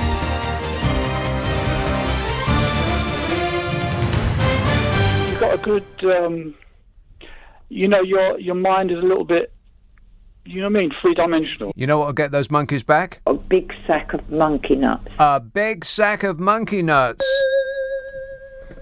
Keep running, you monkeys. They were going to take you to the lab. Iguana tweets, oh, maybe I'll get this information from a real live human being. Who's going to tell us what a toucan crossing is. Maybe this bloke knows. Eltham, hello, Don. Hi. Hello, Don. Good afternoon. I was going to say, can you hear me? But I know you'll say no. How are you? Great, mate. Yeah, long time listener, first time caller to you. Welcome along. Yeah, I wanted to talk about Toucan Crossing. A toucan crossing. Yes. You said, what the hell is a Toucan Crossing? What the hell is a toucan crossing when it's at home? Yes, so there are three types of pet crossings where we have signals on the highway. Right. Apart from a zebra, as soon as you have a crossing where pedestrians can cross with a signal, they come as puffin, pelican, and toucan. So, wait a minute. There's a zebra crossing? I know what a zebra crossing is. That's a zebra crossing is with the black and white lines on the road. Everybody knows what a zebra crossing is. And then there's a toucan crossing and a puffin crossing? And a pelican crossing. Right. Well, what's the difference between a toucan and a puffin and a pelican? Well, it depends on the types of control mechanisms that we have on the signals. That's not very clear. Explain the difference to me. Okay, so let me answer the one about the toucan crossing first. Right. The toucan is the only signalized crossing where both pedestrians and cyclists can cross at the same time with the cyclist riding across it. Right, but if you're on a bike, then you can pretty much do whatever you want. So. Well, not legitimately. Oh, I see. Right, we're talking about the law now. Right, okay. Right, yes. So the only one that the law permits the cyclist to ride across. Right, and that's a toucan crossing. It's a toucan, yes. And how can you tell the difference between a toucan and a puffin or a penguin or whatever they're called? Okay, so with a penguin, sometimes the signals are just above the height where you can press them. With the puffin, the signal, the button for the pedestrians is below, and the toucan. Are you kidding me? I've got to take a tape measure out to see how high off the ground they are. Yes, that's what differentiates them. That's ridiculous. Okay, so all right. So a toucan crossing is where you can cross if you're on a bike, but bikes can do whatever they blooming well like. So it doesn't really make never mind. So what's a penguin crossing? So the reason it does is, God forbid, if there are conflicts, and then there happens to be an accident. Right. If the cyclist is not authorized to ride across, right, then they're obviously at fault. Right. You know. Yeah, but they're gone though. I mean, they've left already. Well, the cyclists. I mean, you could have them on your little dash cam there, but it won't make any difference because they've got no identifying marks on. Plus, they'll probably be dressed entirely in black and they won't have any lights on their bike. You know what cyclists are like. I know, but then sometimes you might be surprised that they do get stopped ahead. I would be surprised. Yeah, they do get stopped ahead. Okay, so what's a penguin crossing? So it's a pelican and a toucan. A pelican, a toucan, and a puffin. And a puffin, yeah. So there is no penguin. There's no penguins allowed. No penguins. There's 0 penguins allowed. Okay, so what's a puffin crossing then? So the puffin crossing is the one where the signals is at the level where you can see them. It's closer for disabled people, and then it's got the timer on it, so you can see the timer counting down. So that's a penguin crossing? No, that's a puffin. Oh. Don't introduce penguin. That's right, no penguins. This is a penguin-free zone. Right. Okay, so what's a pelican crossing then? So the pelican is the standard one, which you see all the time with the signals on it. Well, I thought that was a zebra crossing. No, the zebra crossing don't have a signal on it. There's no signal for the zebra. God. What you get with the signal is the Belisha beacon, the yellow thing that you see flashing. Right, the Belisha beacon, right. Yeah, so that's the zebra crossing. It's got the Belisha beacon on it. Yeah. The standard crossing. And they have a timer. Yeah, the timer like that. And it's got puffin detectors, what we call puffin detectors. This is way too confusing, Don. I mean, seriously, they have got to be. Not for you because you're reading it. I am not reading it. Okay, then. I don't know about it. You just have you've memorized this. I am stunned. I'm a listener with material. All right, well, it doesn't sound like a great step forward in road safety, but okay then. blame the DFT because they come up with all these designs and then they give them names, and it's all about bird names, isn't it? Bird names, ridiculous. Yeah. I mean, there are other animals are available. Peppa Pig World. Peppa Pig World it has Peppa Pig. Peppa Pig is the right answer. Well done, Bodge. Okay, thanks a lot for the information there, Don. Okay, I'll talk again to you sometime. I have some other stuff I could talk to you about. But I think okay then. All right, that sounds like a threat. Thanks a lot, Don. Cheers, mate. 0345 6060 973. Iguana tweets, there's also a Pegasus crossing. What? Oh, come off it. What kind of a bird is a Pegasus when it's at home? He says that's where horses cross. Michaela texts, we should be grateful that Grant Shapps is devoting so much energy to reducing the number of onboard train announcements. Nobody cares about the extortionate fares or whether the trains keep to the timetable. These are such trivial matters, says Michaela. Well, look at social media, Michaela. We're obsessed with trivial matters. We haven't got any room in our brains for anything other than trivial matters. And Ruth texts, surely you don't have to apologise over and over for something that you haven't done. Yes, that's a bit of a sign there, Bodge. Yeah. Wait a minute. If you keep saying sorry for something that you claim you haven't done, I think that's a bit of a sign. A little bit of a giveaway. Are you trying to tell us something? I can't comment on that. I'll assume that's a yes. Grant emails, I like curly whirlies. This is in reference to a nice lady last night who emailed saying, I like walnut whips. Just passing on useful information, that's all. The only way that you should, this should be the law, by the way, the only way that anybody should pronounce curly whirlies is with a deep Scottish accent. I'm going to go Edinburgh. A curly whirly. There you are, you see. Isn't that great? Sounds a lot better than curly whirly. Curly whirly. I'll have a curly whirly right now, as a matter of fact. Angela texts, House of Horrors, my sister just had to pay 25 quid customs duty on the birthday present I sent her because the UK is no longer in the European Union. What? 25 quid. What was the present?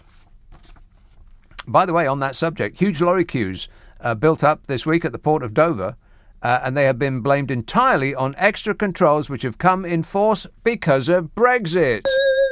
It's the European Union being mean to us. No, it's the entirely predictable result of us deliberately making ourselves a third country.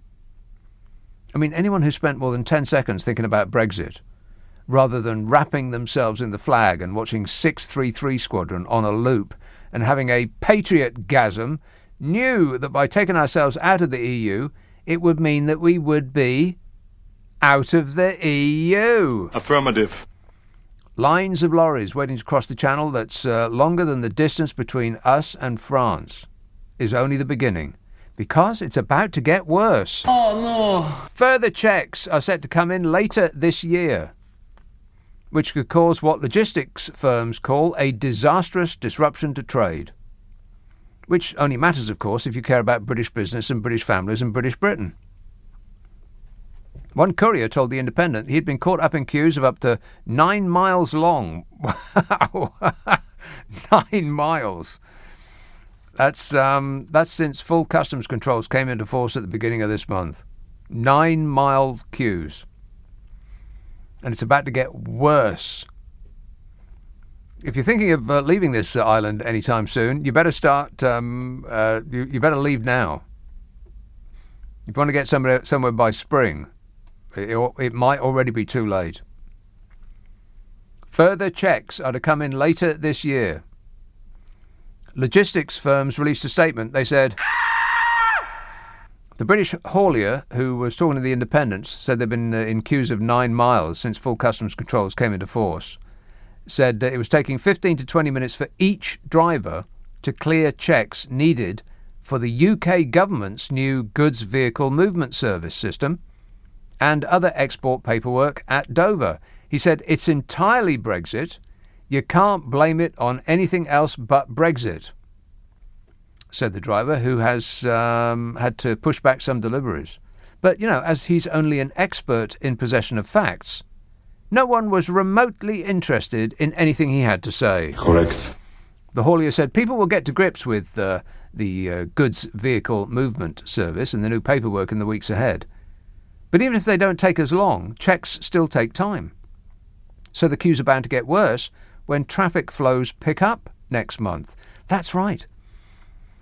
They got 9-mile queues in January. January is a slow month for traffic. The queues are already so big that you can literally see them from space. Recent disruption has been even more significant around the French port of Calais since new customs controls were introduced on goods imported into the UK at the start of this month. Lorry drivers have reported queuing for up to 8 hours. 8 hours to get through controls. Partly because UK firms have struggled with complex new customs declarations and rules of origin forms, all of which applies to countries outside the European Union. It's not directed at us. It's not the EU punishing us. It's us loading both barrels and blasting our own feet off while saying, this'll show 'em. It's madness. And it's going to get much worse this year, because biometric checks are to come in force in September. Oh, no. Doug Bannister, chief executive of the Port of Dover, said the new checks on non-EU citizens, that's us, which could involve body or facial scanning, similar to those seen at airports, may involve car drivers being asked to step out of their vehicle. So it's not going to be like in an airport where you're all comfortable and in an air-conditioned building. It's going to be at the port where it could be lashing down with rain. Logistics UK warned at the end of last year that the new biometric checks to travel into the EU would lead to 27-kilometre tailbacks. Wow. I've got no idea what that is. Can you translate that into miles? You double it and add 32 to get miles. So 27 times 2 is 63. And 63 plus 32 is 104? 104-mile tailbacks. Can you believe that? No.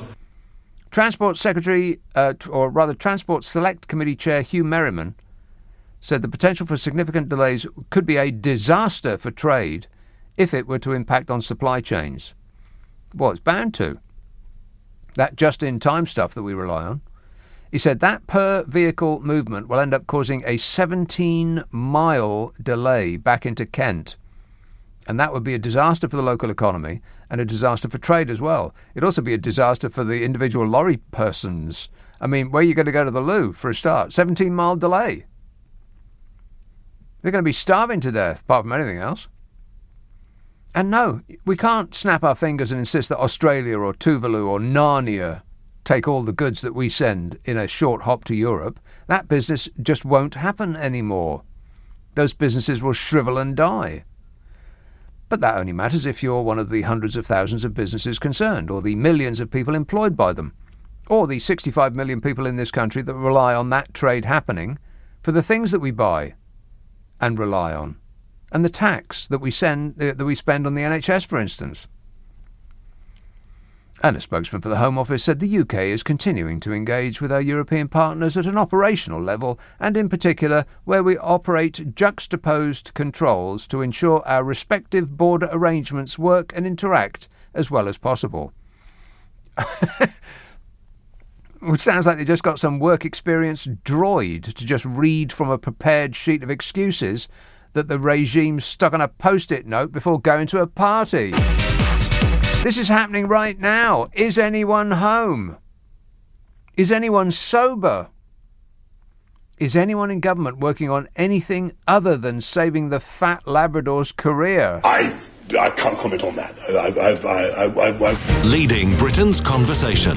LBC with Nick Abbott. What in places goes on inside that head of yours? 0345 6060 973. John texts, how many Boris Johnsons does it take to change a light bulb? None. He wasn't there and denies any knowledge of a light bulb. Well, I can do you one better than that, John. How many Boris Johnsons does it take to change a light bulb? None. He'll lie that he's changed the bulb, and his fans will sit in the dark giving him a round of applause. Bill text, the fabric of Michael Fabricant's fabrication is world class, not a strand having moved in decades. Yes.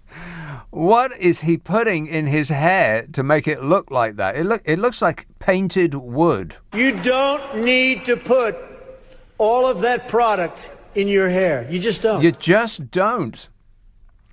Peter text, can you do your Anne Widdecombe impression? No. Chelsea, hello, Mark. Sir, before I get on with matters of state with you, re-inflation, I bought 8, I didn't count them at the time, 8 strawberries from Tesco, and guess how much they were? £3.50. At £2.35. Right. One has minor bruising. I'm looking at them now, and that works out. And my maths is horrendous, but that's the sort of price that people used to complain at Wimbledon tourists had to pay. Yeah. But Mark, it's January. Yeah. Where are we sourcing I know, 'cause I've just strawberries from? You know, I've been on junk and lager for a month, and I just thought I'd better, and I'm paying the price literally. I'm looking at them now. But where do they come from? Tesco. Okay, from Egypt. Egypt. That's insane, Mark. Eat to the seasons.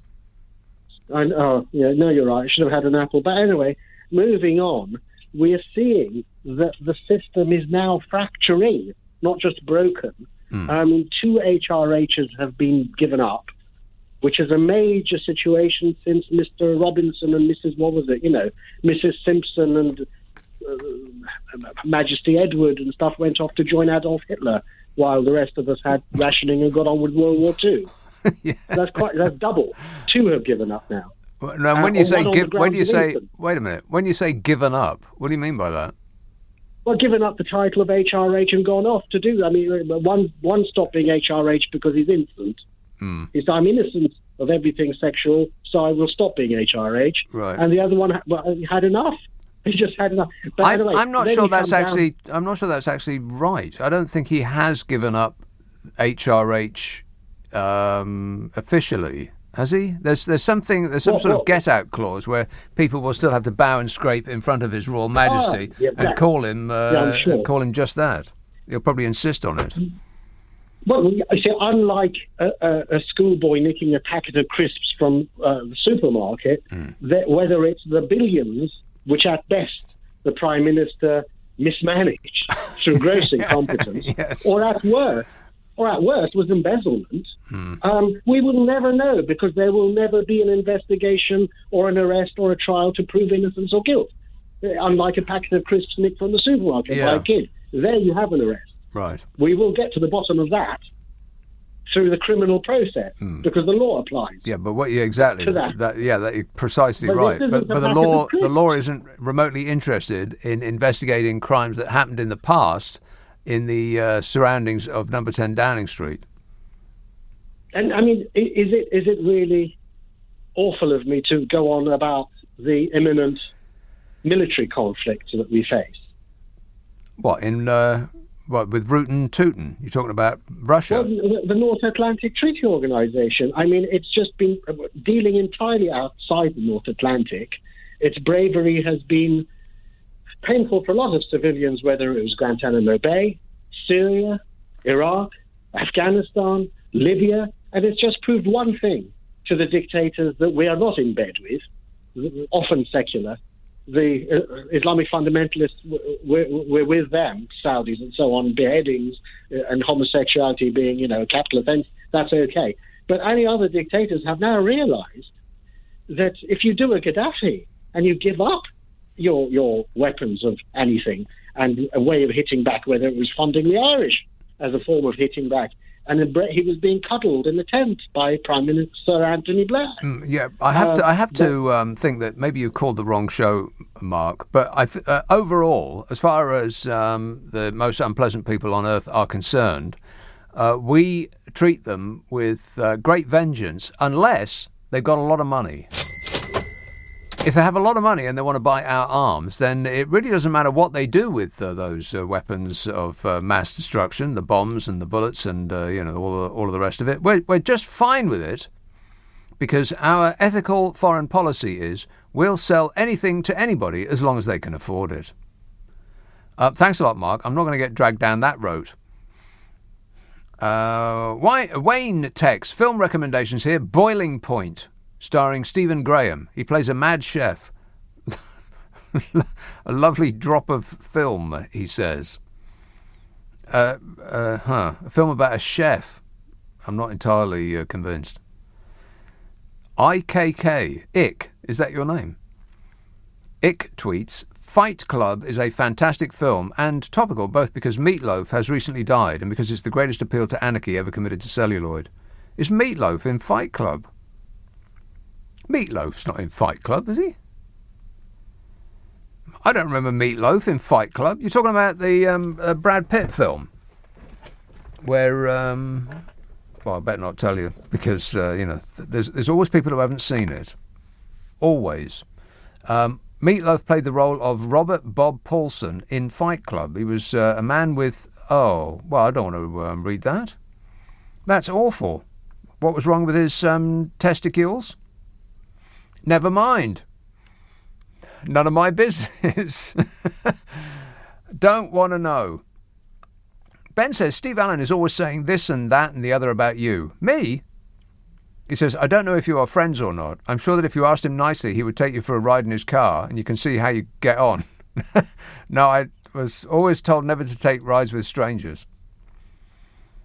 Andrew says, did you know that Michael Fabricant went on a TV dating show? Look it up on YouTube. I absolutely will not do that. And Mark says, you may have mentioned the film Munich, The Edge of War, before, but I really, really recommend this film. We watched it on Netflix this evening. Well, it doesn't sound like a barrel of laughs. Leave it with me and I'll think about it. I've thought about it. It's a no from me. Hey, by the way, if you are in want of amusement, then I do 3 podcasts. One's with Carol McGiffin. One's a podcast of this show with the news and the ads taken out. That's called The Whole Show. The one with Carol McGiffin is called What's Your Problem with Nick and Carol? And there's the other one, which is called The Nick Abbot Habit. It's a half an hour of clips from old shows. I just take the concentrated funny parts and squish them all together and squirt them up the internet. Ask for it by name on an internet near you. It's called the Nick Abbot Habit. Comes out every Monday. There's loads of them up there. So, if you want to have a little giggle, there are boatloads there for your delight and delectation. Look at the time. It's just past 12:30 on LBC. The news headlines with Zora Solomon. This is LBC with Nick Abbott. You're joking. No, there's no jokes here. Simon tweets, regarding Michael Fabricant's hair, is that not what they call the dead cat strategy? Oh, well, let's hope it's dead. Chesham. Hello, Tony. Hello. Just to let anybody know it's from Europe. If you're from Europe and you had a new passport, since we come out of Europe, you have to register again with the Home Office. Otherwise, you'll have trouble getting back in.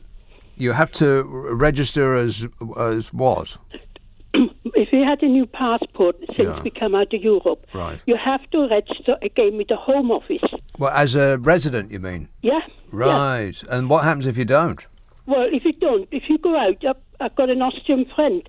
He went to Austria. He didn't know. It took him over 2 hours to get back in. He took all his paperwork with him. But what happens to the other ones if they don't register with the Home Office, if they have a new passport, they'll have trouble getting back in. Right. Priti Patel will come and see you personally. Yeah. And just to let people know that a lot of people don't realise that. Right. OK, thanks for the information there, Tony. OK. Ta-da. 034... What a nice lady. There you are, you see. Helpful. Appreciate it. Thank you. 0345 6060 973. David texts, could you please say hello to all the lorry drivers listening while sat in a queue at Dover and let them know that it isn't my fault, says David. Well, I'm not sure about that.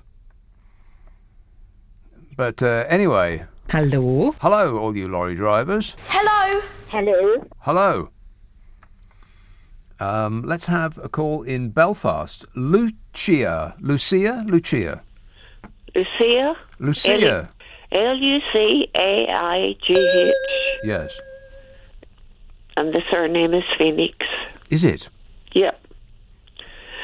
Reference a movie that you're finding it hard to watch. I was the same with The Tourist. Oh, The Tourist. Yeah, that series on BBC. Terrible. The only thing I learned about it, I don't ever want to go to the outback in Australia. No. No. But I did actually watch it on the third go. Oh, yeah. And it actually gets very gripping. Well, I don't care. It's lost me. I'm not remotely interested. It's just so... The only thing I can think of that it would explain the bizarre weirdness of it is if he's actually having a dream.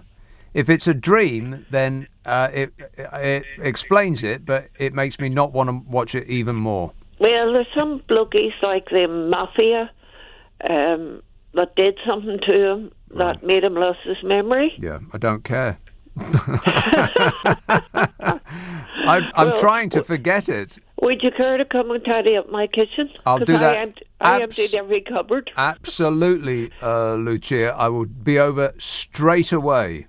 And reference the movie that that other guy from Belfast was speaking about.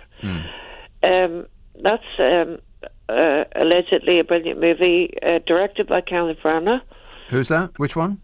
Kenneth Branagh. Oh, but called Belfast, right? Yeah. Because it's the same bloke, isn't it? What's his name? He's in The Tourist and he's in that film. Oh, Belfast. Jamie Doran. Jamie Doran, that's right. He is actually a very good actor. Well, he was really good in the thing with that woman out of the space thing. The one where he was in the hospital. No, the woman who was in the space film, the space. Oh God, why can't I ever remember anybody's name? She and he were investigators of alien phenomena. What was that called? Oh, the X-Files. The X-Files. She was in that thing with Jamie Doran called The Fall. Do you remember that? The Fall? Very good. Yes, I did. Yeah. Yes, I do. Finally, I got there. Yeah, well, I find that channel that he's on, I actually saw Saving Private Ryan, which I never saw before. Right. Because I was probably making Sunday dinner and all that kind of thing when that was on. And reference people leaving their own country. Well, my son actually is English, but he lives in Brussels, and he's had to go to his office in England twice and get charged £160. What, for a test? No, he's well tested. Well, what cost £160? Because he's no longer not a native, but he doesn't live in the UK anymore. Right, so what cost £160? Him being in the UK. But what? Even though he had his passport and all that carry on. So they charged him £160 just to come in the country? Yep. What, like a fairground ride? Something like that. like there's a ticket desk at Heathrow and you got to pay for entry into the country? Oh my God, it's worse than I thought. Can you go on any of the rides? Thanks, Lucia. 0345 6060 973. God, it's like Disneyland with none of the fun. Brian Tex, just been watching reruns of House of Cards on BritBox. You can compare it to today's shenanigans in the House of Commons. Urquhart could either be Cummings or even a Moggy. Yes, he was a whip who, through his skill in the dark arts, became PM. Pretty much what goes on today, no change.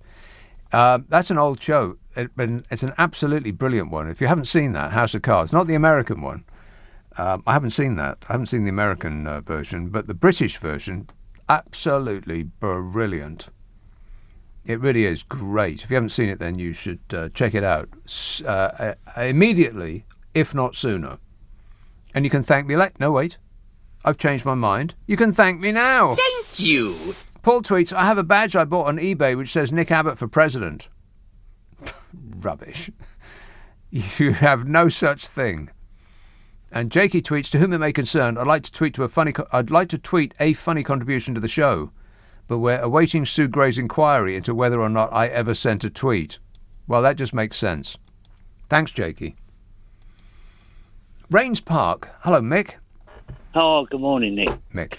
You're talking about pedestrian crossings and Pelican Crossings and all the rest of it. When my dad first got married, he did chauffeuring. Lord Belisha they named it after him for the Belisha beacons for the pedestrian crossing. There was a bloke called Belisha. Lord Belisha, that's what his name was. Anyway, my dad was driving him up to London on one occasion, and he said that I could get there faster if I walked. He said, well, you brought in the 30-mile-an-hour speed limit, stopped the car, went round, got open the back door and told me to get out. And that's absolutely true. Right. Well, good for him. Yes, unfortunately, my dad's not around anymore, but he was a great LBC listener back in the days of Jules Gow. Ah, right. Well, yes. I appreciate the support. Thanks a lot, Mick. Yeah, thank you. Cheers, mate. Ta-ra. 0345 6060 973. Gordon text, I thought Don't Look Up was a blast. Yeah, it's a film, it's on Netflix. Very, very good. It really underlines that the stupidification of this nation is not confined to this nation. They're everywhere. He says, there was a big dose of Fox News' Laura Ingraham in Kate Blanchett's performance as Brie Evanti. Same mannerisms, even if the spoof news show is more like MSNBC's Morning Joe in format. Well, I thought that, what's her name? See, there's another name I can't remember. Meryl Streep. I thought Meryl Streep was doing a Donald Trump. It was just different enough so that you didn't think it was an impression. But she had this weird blonde hair, which didn't look like anything like Trump. I mean, no one has hair that looks like Donald Trump's. Oh, shut up! I mean, seriously, what is it? But, yeah, there was definite vibes of Donald Trump coming through Meryl Streep's performance there. It's a very good film. It's hilarious, apart from anything else. And a little bit depressing. James texts, you could water ski in Saint-Tropez, in reference to a call that we had so long ago that I won't even bother filling you in. If you missed it, then you're just going to have to let that one go. Alan texts, best films of 2021, Licorice Pizza. Ew. Licorice Pizza. It's a no from me. I don't like licorice. But why would anybody put licorice on a pizza? That's insane. And King Richard. That sounds historical film. And if there's one thing that I am absolutely certain about is that historical films are boring. Don't care. It says best film of 2022 so far is Nightmare Alley. Never heard of it. But thanks for the tips there, Alan. Tips that I will forget almost immediately I stop reading about them. There, forgotten about them. Natalie emails, with the rise of Keir Starmer, obviously only because it's like water displacement. Obviously because it's water displacement as Johnson sinks. Maybe you will need to find a sound effect for Keir Starmer. How do you encapsulate beige in a sound? Well, that is a conundrum. I haven't been able to, but the problem with Keir Starmer is that he's not funny.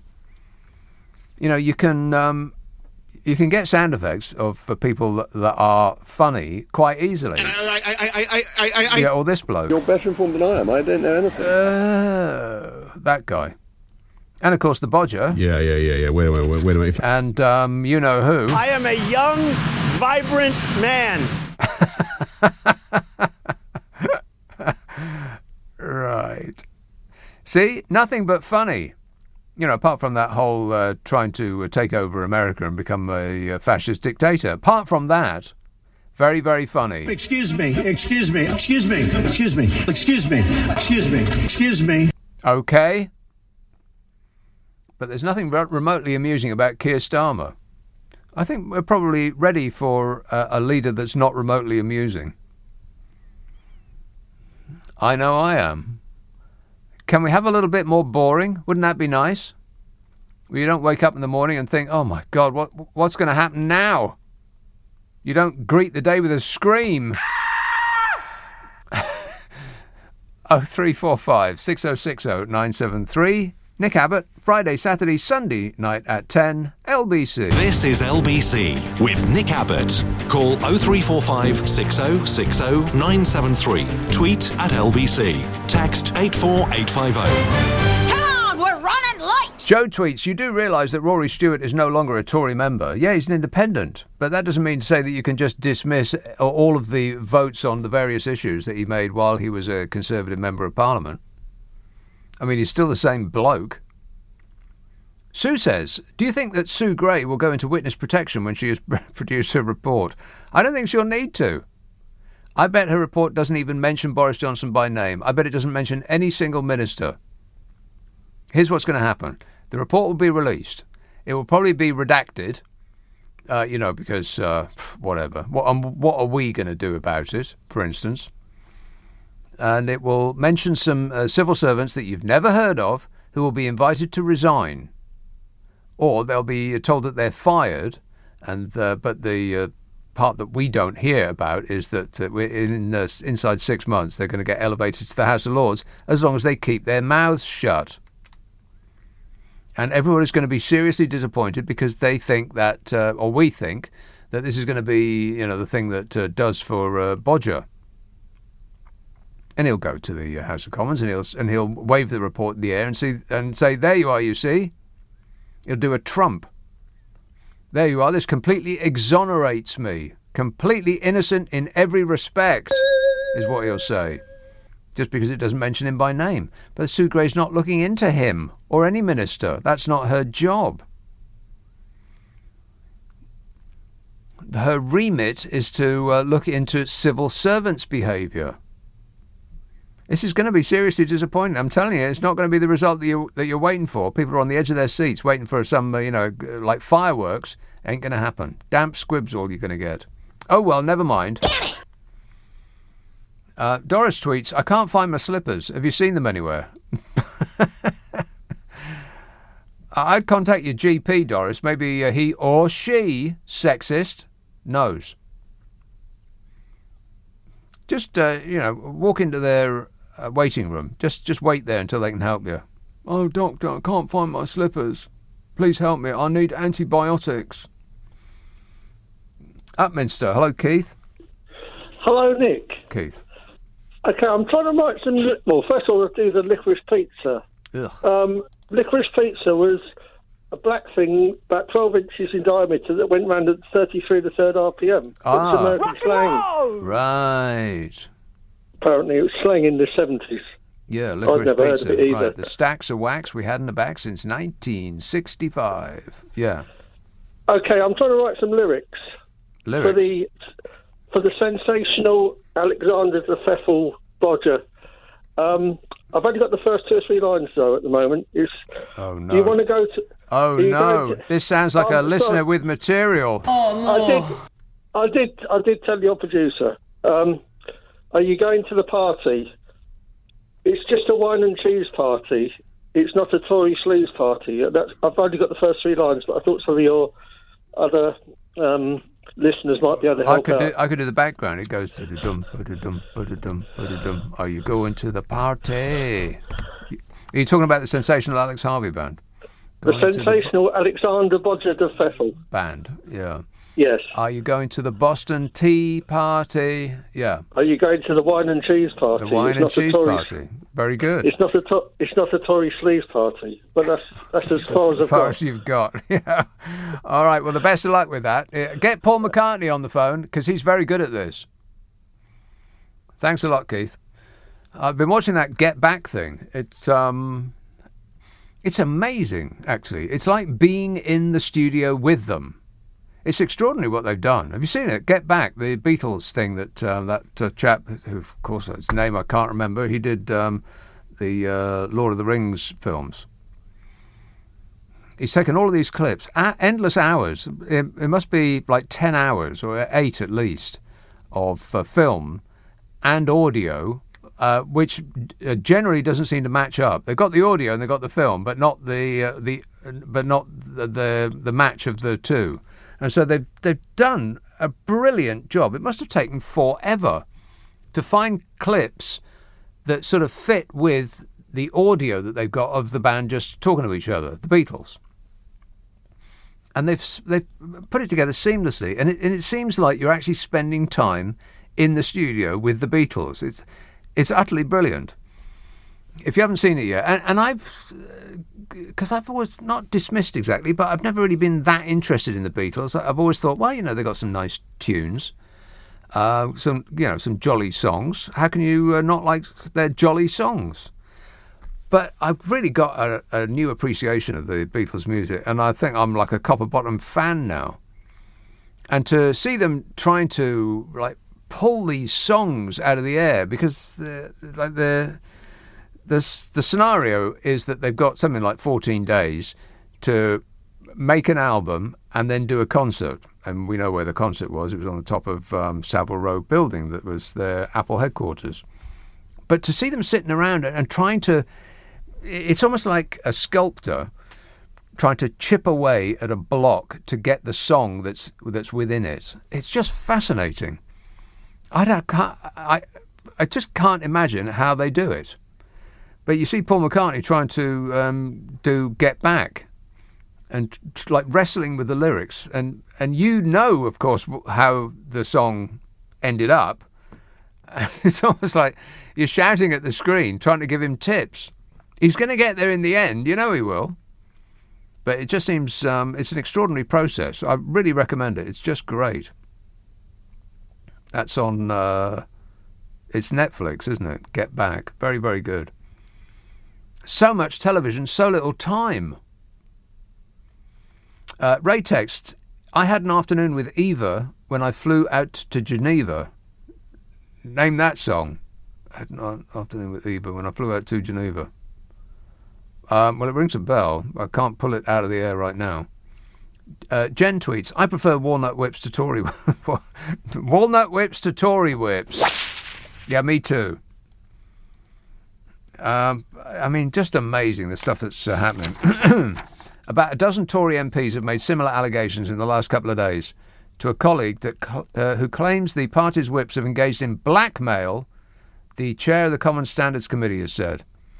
Chris Bryant's remarks come as William Ragg, the senior Tory backbencher who accused Number 10 of trying to blackmail MPs seeking to oust Bodger, prepares to meet the police over his allegations.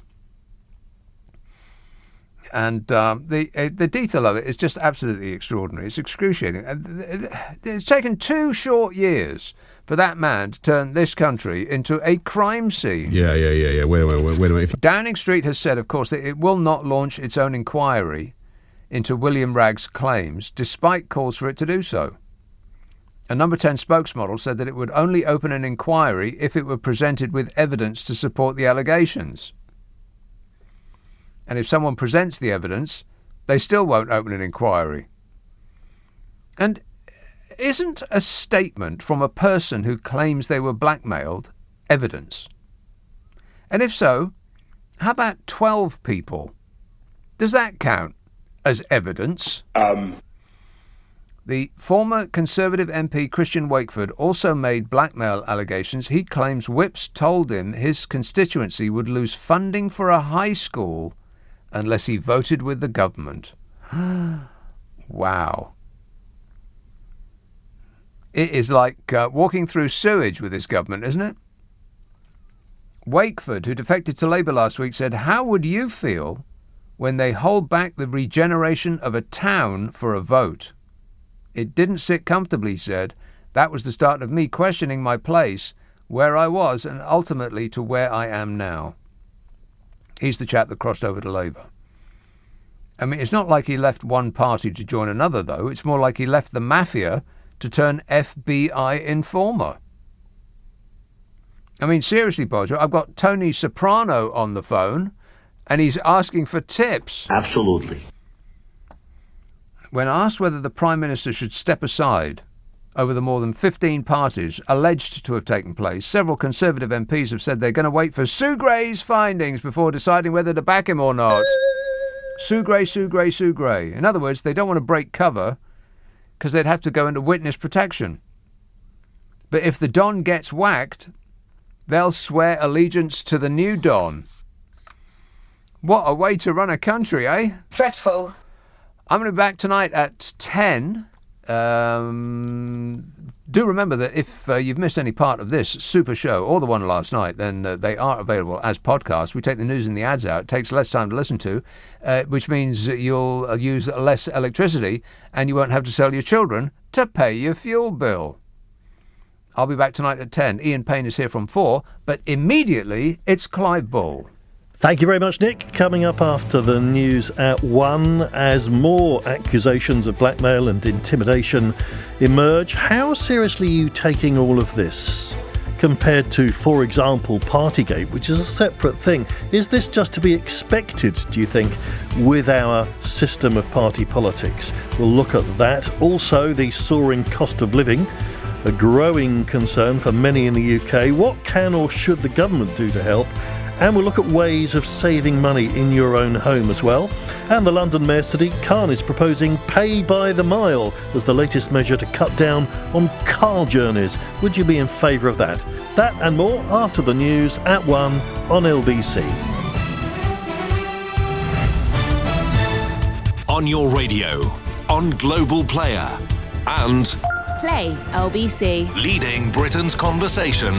This is LBC. From Global's newsroom at 1 o'clock, Britain has accused Russia of a shadowy plot to install a pro-Kremlin government in Kiev as Moscow weighs up a further invasion of Ukraine. The Foreign Office alleges that the former Ukrainian MP, Yevgeny Murayev, is being considered as a potential candidate as a new leader in what would be a significant escalation of the crisis. Former Foreign Secretary Lord Owen has told LBC it's right that the UK is getting involved. I would assume, for planning purposes, that Russia is going to attack Ukraine. I regret that, and I believe it's still possible that it will not happen. But the best defense in this situation is to be quite realistic. Russia are making, day by day, provisions to attack. And I think there is little attack. And I think there is little attack. And I think there is little attack. And I think there is little attack. And I think there is little attack. And I think there is little attack. And I think there is little attack. And I think there is little attack. And I think there is little attack. And I think there is little attack. And I think there is little attack. And I think there is little attack. And I think there is little attack. And I think there is little attack.